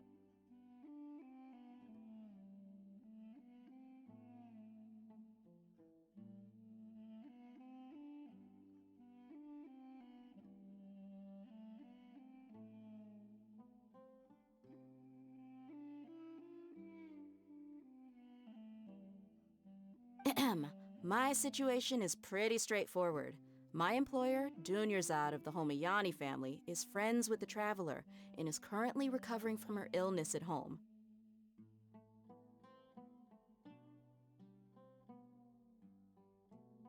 I had nothing going on, so I decided to return to our village for a visit. I was actually looking forward to a pretty exciting time getting back together with everyone here. But then I saw these two random guys in the middle of a pointless argument. It ticked me off, and things went downhill from there.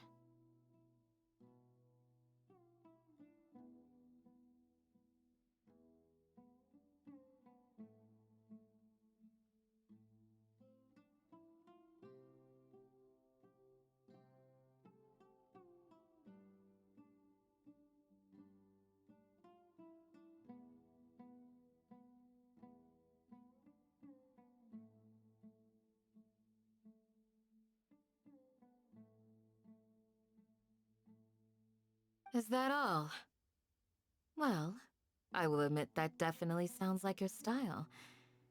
In that case, welcome back, Dia.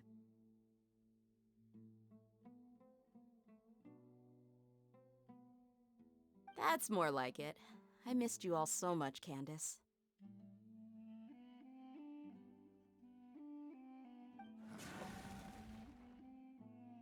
Whoa! What was that sound? No need to worry. Now that you're no longer at each other's throats, please make yourselves at home. I'll take a quick trip outside to clear out some of those creatures in the sandstorm.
Creatures?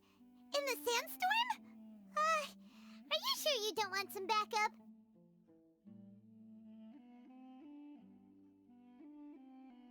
Fighting in a sandstorm is not for the faint-hearted. Anyone without extensive training in these conditions is at a disadvantage. You needn't worry.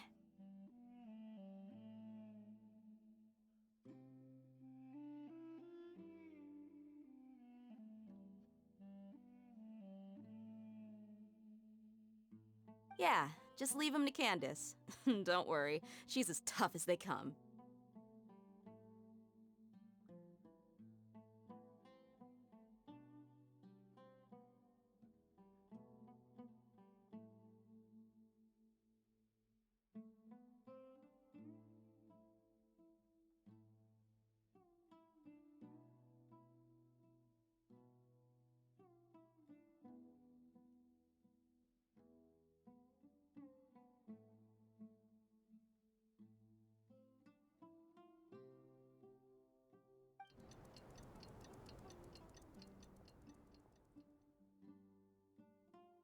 winds died down. That means the sandstorm's over, right?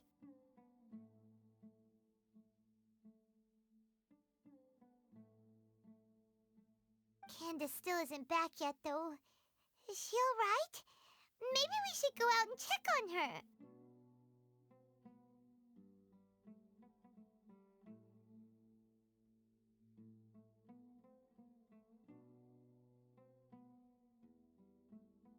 When you put it that way, even I'm starting to feel a little worried.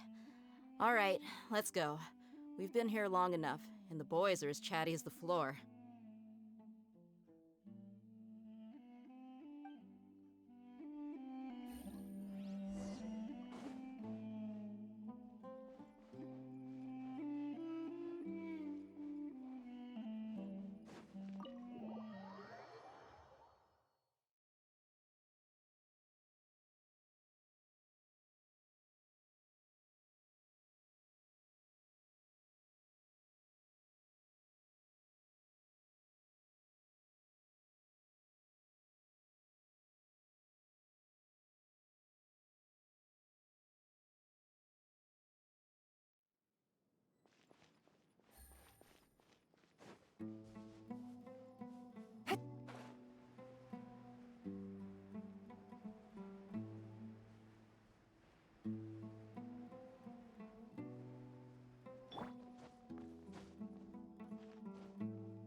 Ooh, Candace, you're still fighting? You've been out here dealing with these creatures the entire time? Yes. They just keep coming in waves. I've lost count of how many I've defeated. Before I realized it, even the sandstorm had stopped. Ah! Here comes another wave! Leave this round to us. I got interrupted earlier, but now I have something to take my anger out on. It's been quite a while since I've seen the Flame Mane in action. I'll leave these to you then. I'll be sure to put on a good show. Let's go!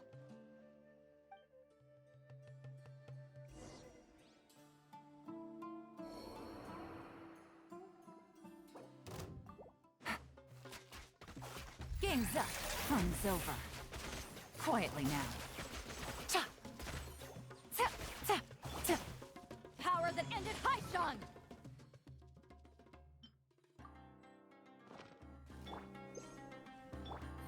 Tap! Ha! Let me weave you a verse. Rain outlines your fate. Tap! Tap! Cha! Ha! Tap! Ha!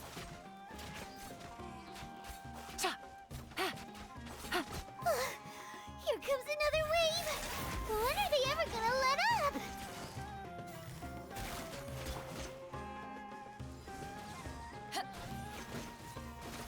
Witness the power of Gugwa! Know my sword! Everybody stand back! Let's light it up!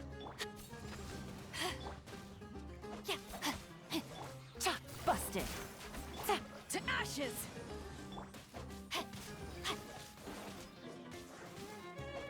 Rain outlines your fate. The creature stopped appearing. Was that the last of them? What we fought just now was probably the aftermath of the sandstorm. So we should be safe for the time being. Well fought, everyone. No injuries, I hope. Huh?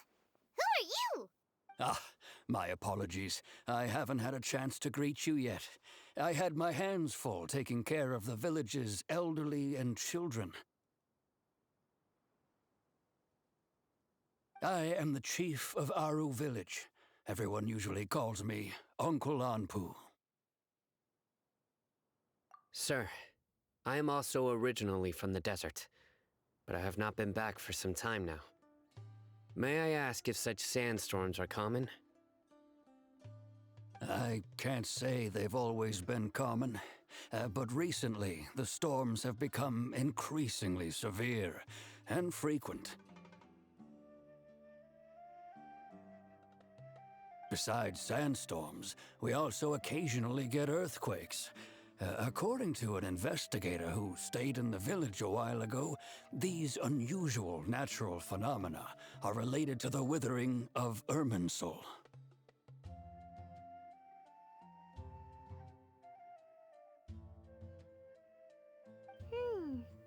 Another effect of Irminsul's withering.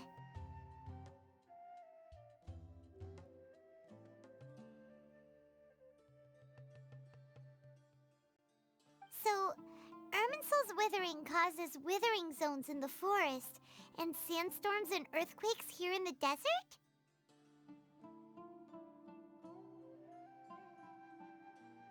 Everything in the natural world is inextricably connected to Irminsul.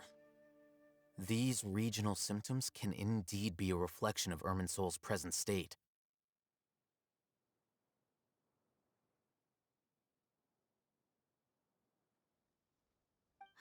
Everyone in Aru village needs to take good care of themselves. Speaking of which, why haven't I seen a single village keeper since I got here? Village keeper? Who are they? Village guards like Candace? Does your curiosity know no bounds? Village Keeper is how Aru village refers to mad scholars exiled here by the academia.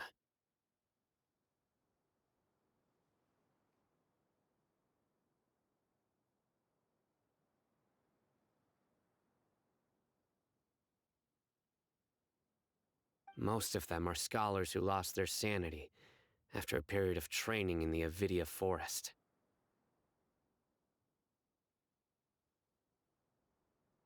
The academia believes that their crazed mutterings may have a negative effect on the psyches of other scholars. So, they're forcibly exiled to the desert. Though if you ask me, it's all a boatload of nonsense. Alas, that's exactly what we've been trying to investigate. One by one, the village keepers have been mysteriously disappearing without a trace.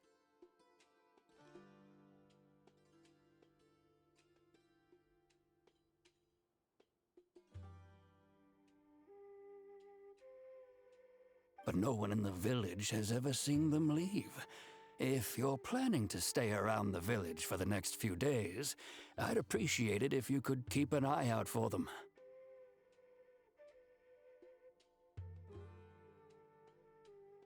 I've had encounters with those people in the past.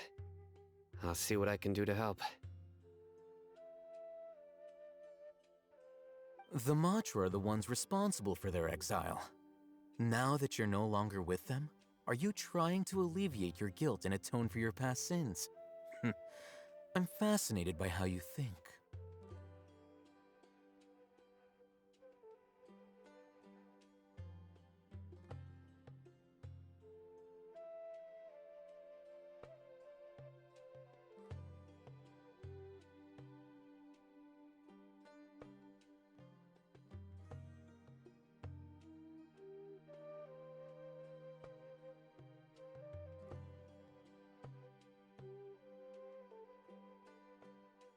Mock me if you will, but if you are guilty, I will eliminate you, regardless of my position or identity.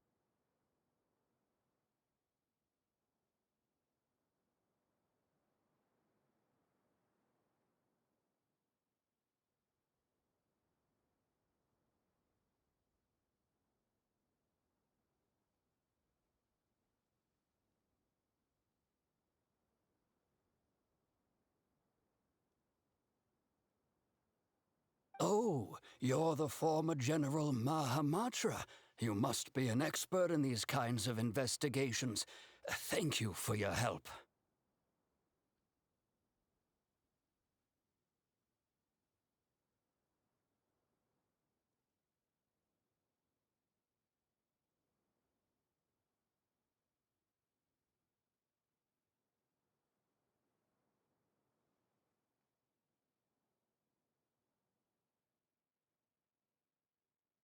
Is it because you're reminded of Hypatia? Oh, these poor scholars. First they lose their sanity, now this! We need to help get them back home, safe and sound.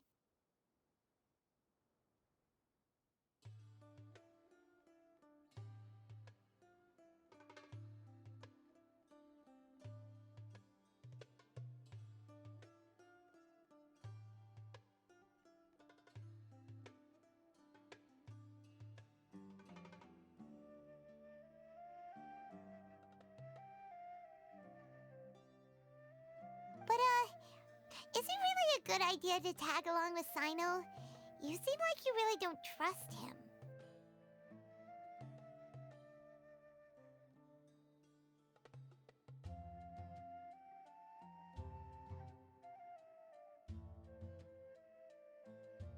I'll be grateful for the assistance.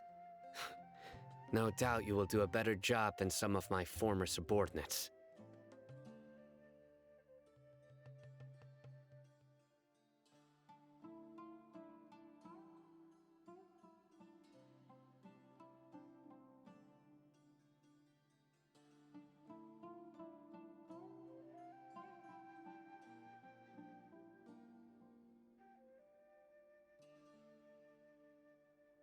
Let's start by finding a spot to share what we know so far.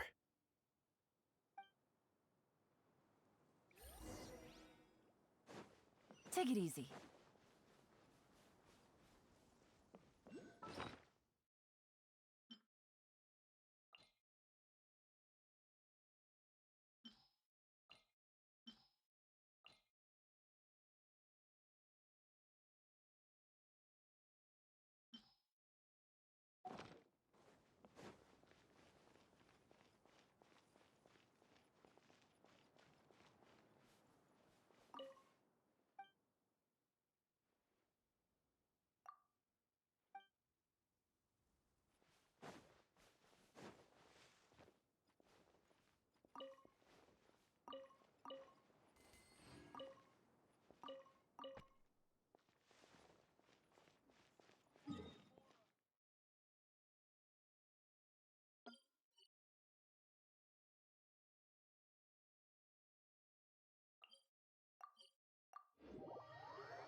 Take it easy.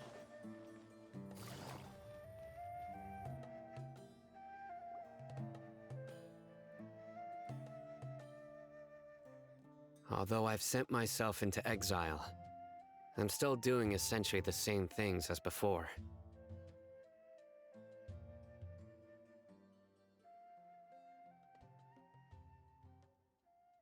Do you still have any questions for me before we start our investigation? One of my former subordinates told me that this title has its origins in a strange incident. The Academia has long exiled mad scholars to Aru Village. A mysterious phenomenon exists here.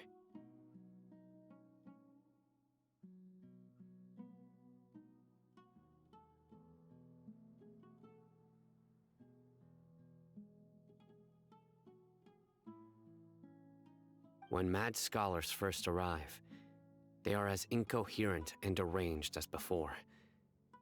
But after spending some time here, they invariably begin to calm down.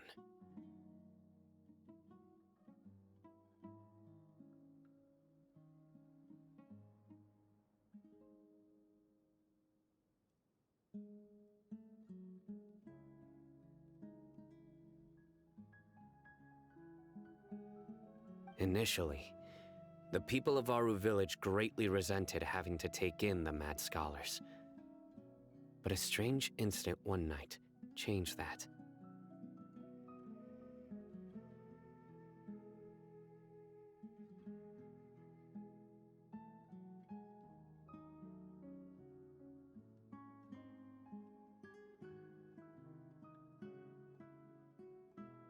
Aru Village was struck by the strongest earthquake in living memory. Seeing buildings on the verge of collapse all around him, the then chief of the village was preparing to take everyone to safety.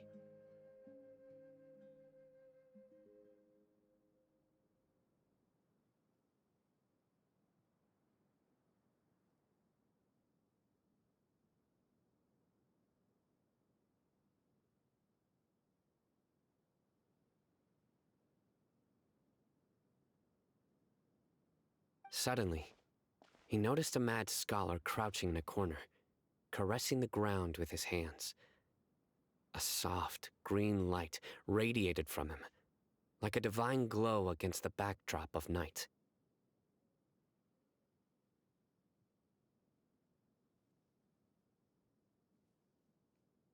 Despite the powerful tremors that ripped through the ground that night, all the houses remained upright, almost as if they had grown roots reaching deep into the ground. In the end, not a single building collapsed, and no one was hurt.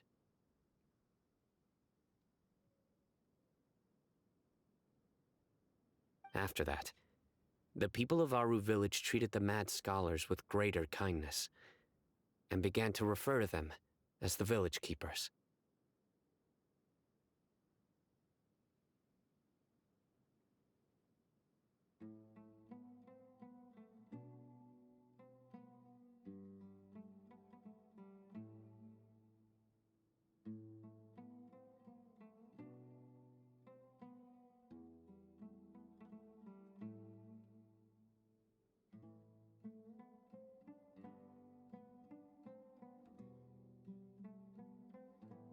A soft green light? A mad scholar protecting Aru Village? What do you make of it, Traveler? Paimon thinks so too. Actually, Sino, do you know if any of the mad scholars continued to wear their Akasha terminals at Aru Village?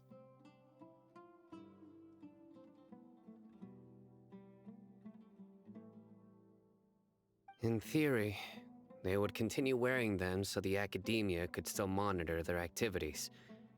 With that said, the main Akasha system would no longer have any interaction with them.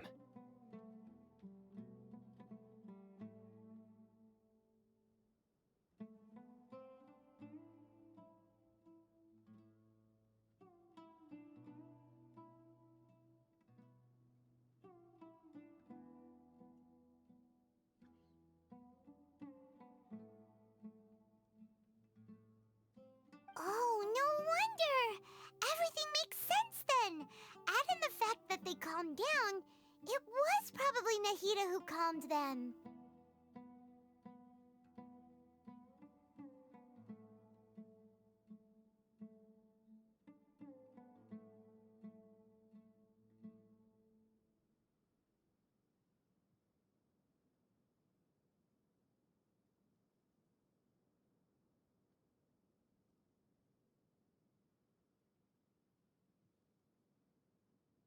If you are able to draw a conclusion from this one story alone, then it appears you possess much more information than I do.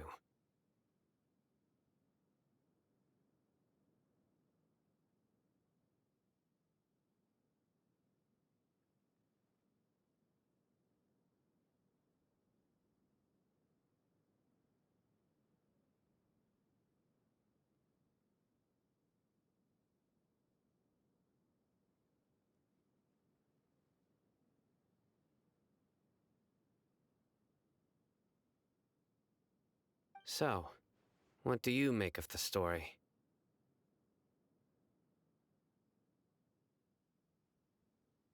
Really? Lesser Lord Kusanali.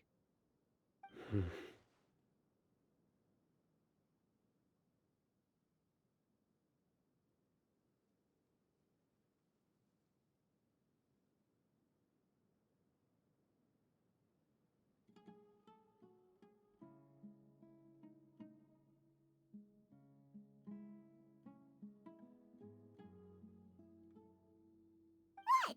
You don't believe us? Lesser Lord Kusanali was definitely using the Akasha to give her power to the Mad Scholars!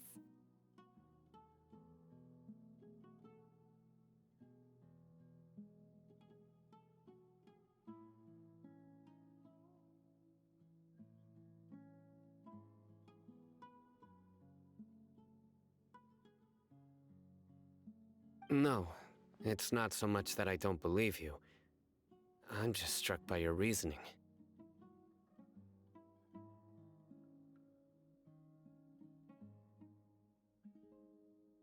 Lesser Lord Kusanali, the current Dendro Archon. Is she really active in Sumeru?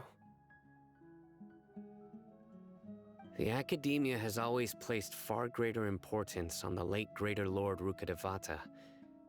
They've more or less ignored Lesser Lord Kusanali, and I've never had any reason to doubt their views. In addition, I've never heard any stories about Lesser Lord Kusanali and her deeds. To me, she might as well have been a god that never existed. No way! Nahida definitely exists!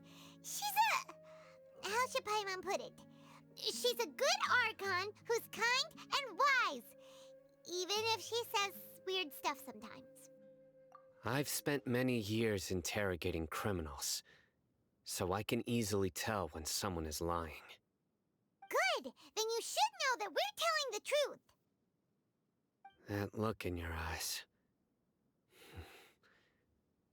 I've never seen that from a liar.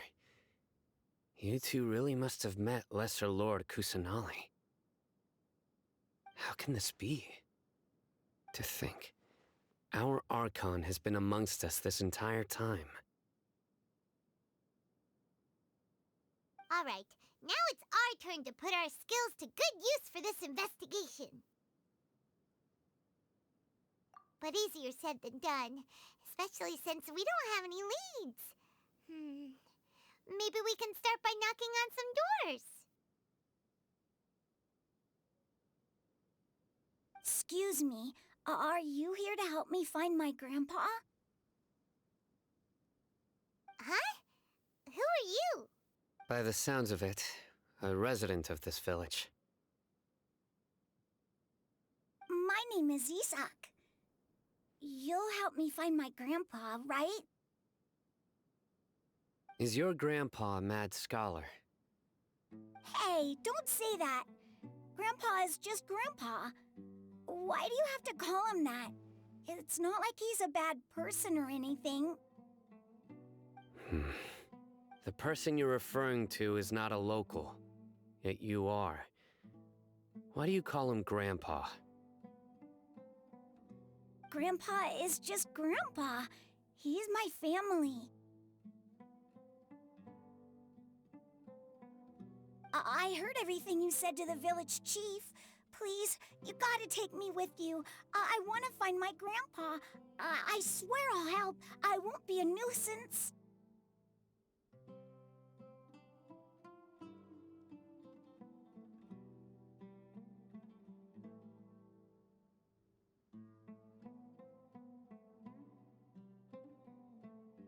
Ah, so you're the one who was eavesdropping on us around the village chief's house.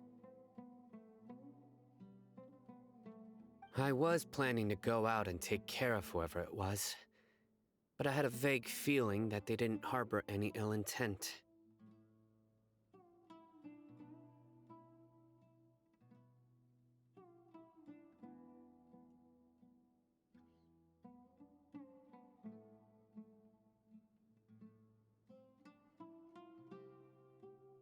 Whoa! Hatham wasn't kidding about Matra having sharp senses. Sino, he's just a kid. All he wants is to find his grandpa. Let's find a way to help him.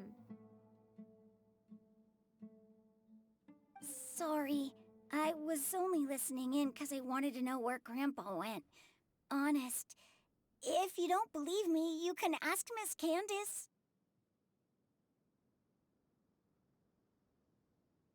All right. But first, let's confirm the facts with Candace.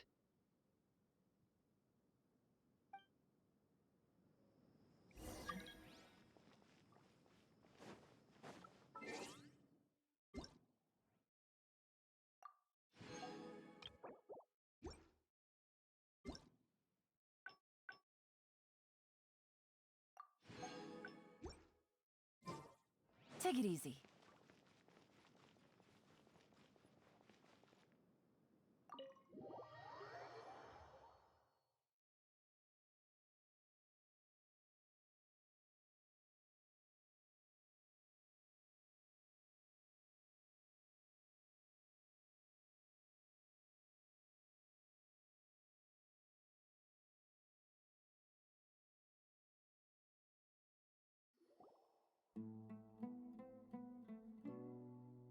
Sino is super vigilant. Is this what all the Matra are like?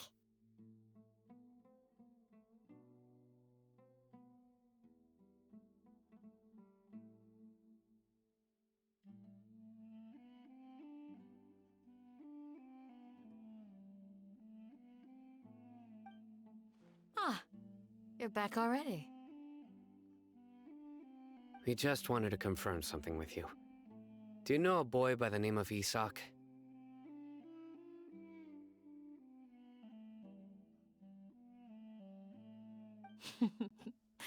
I had a feeling he'd go looking for you. Huh?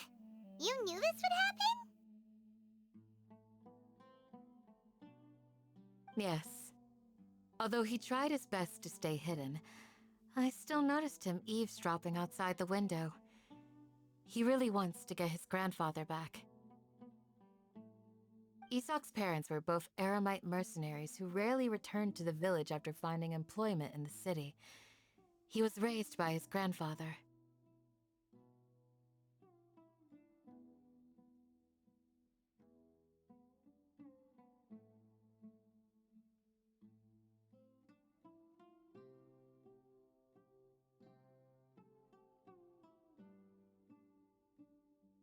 Unfortunately, it was only a few years before his grandpa passed away. Isak was still very young at the time, so various families in the village took turns caring for him so he could survive.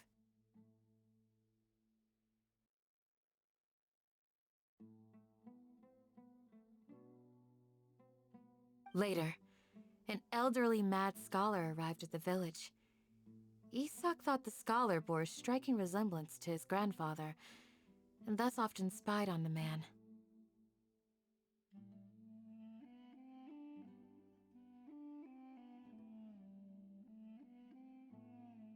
However, the scholar was unkempt in appearance and incoherent in speech. Although Isak referred to the man as his grandpa, he was afraid and didn't dare to approach him.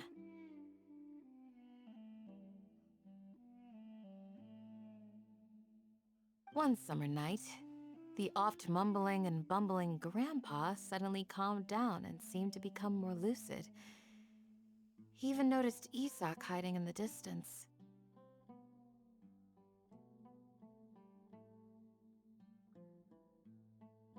So Grandpa walked up to Isak and patted him on the head. He even took Isak to the entrance of the village, where he patiently taught the boy the names of the stars, and accompanied Isak until he fell asleep. The next morning, Isak woke up and wanted to go find his grandpa again, only to realize his grandpa no longer recognized him. However, even so, Grandpa retained his calm expression.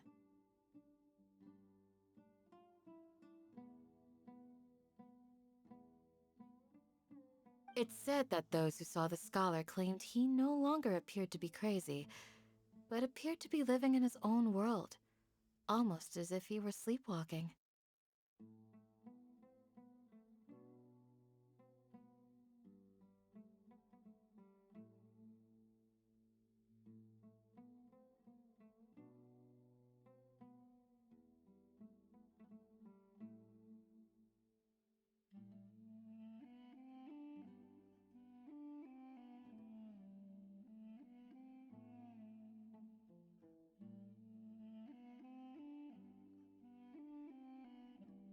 Isak was thrilled that his grandpa was able to find peace and would follow him all the time, asking him things like, "Grandpa, want me to take you somewhere fun?" Or, "Grandpa, could you tell me stories about the stars again?"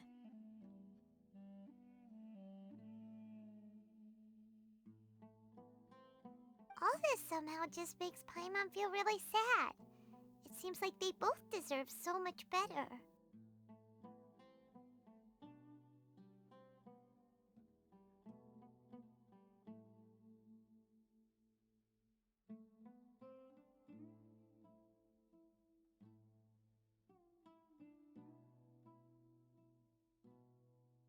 Perhaps. Nearly everyone who lives in the desert has some form of hardship or regret.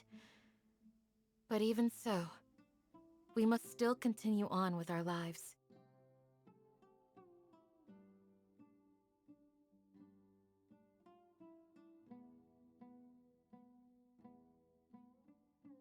It's also my reason for fighting. I must continue to protect this land.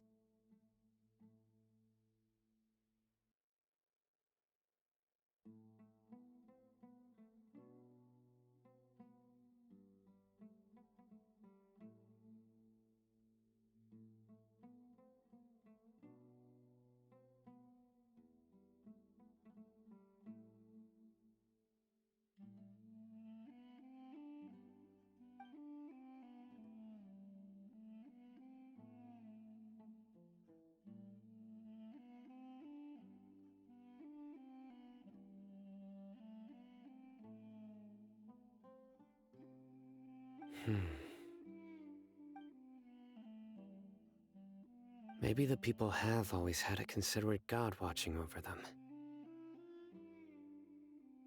Huh? What did you say, Sino? No, nothing. As long as Isak keeps his word and doesn't get in our way, we can take him along. Perhaps you are more compassionate than I gave you credit for. Please accept my thanks on Isak's behalf, Sino.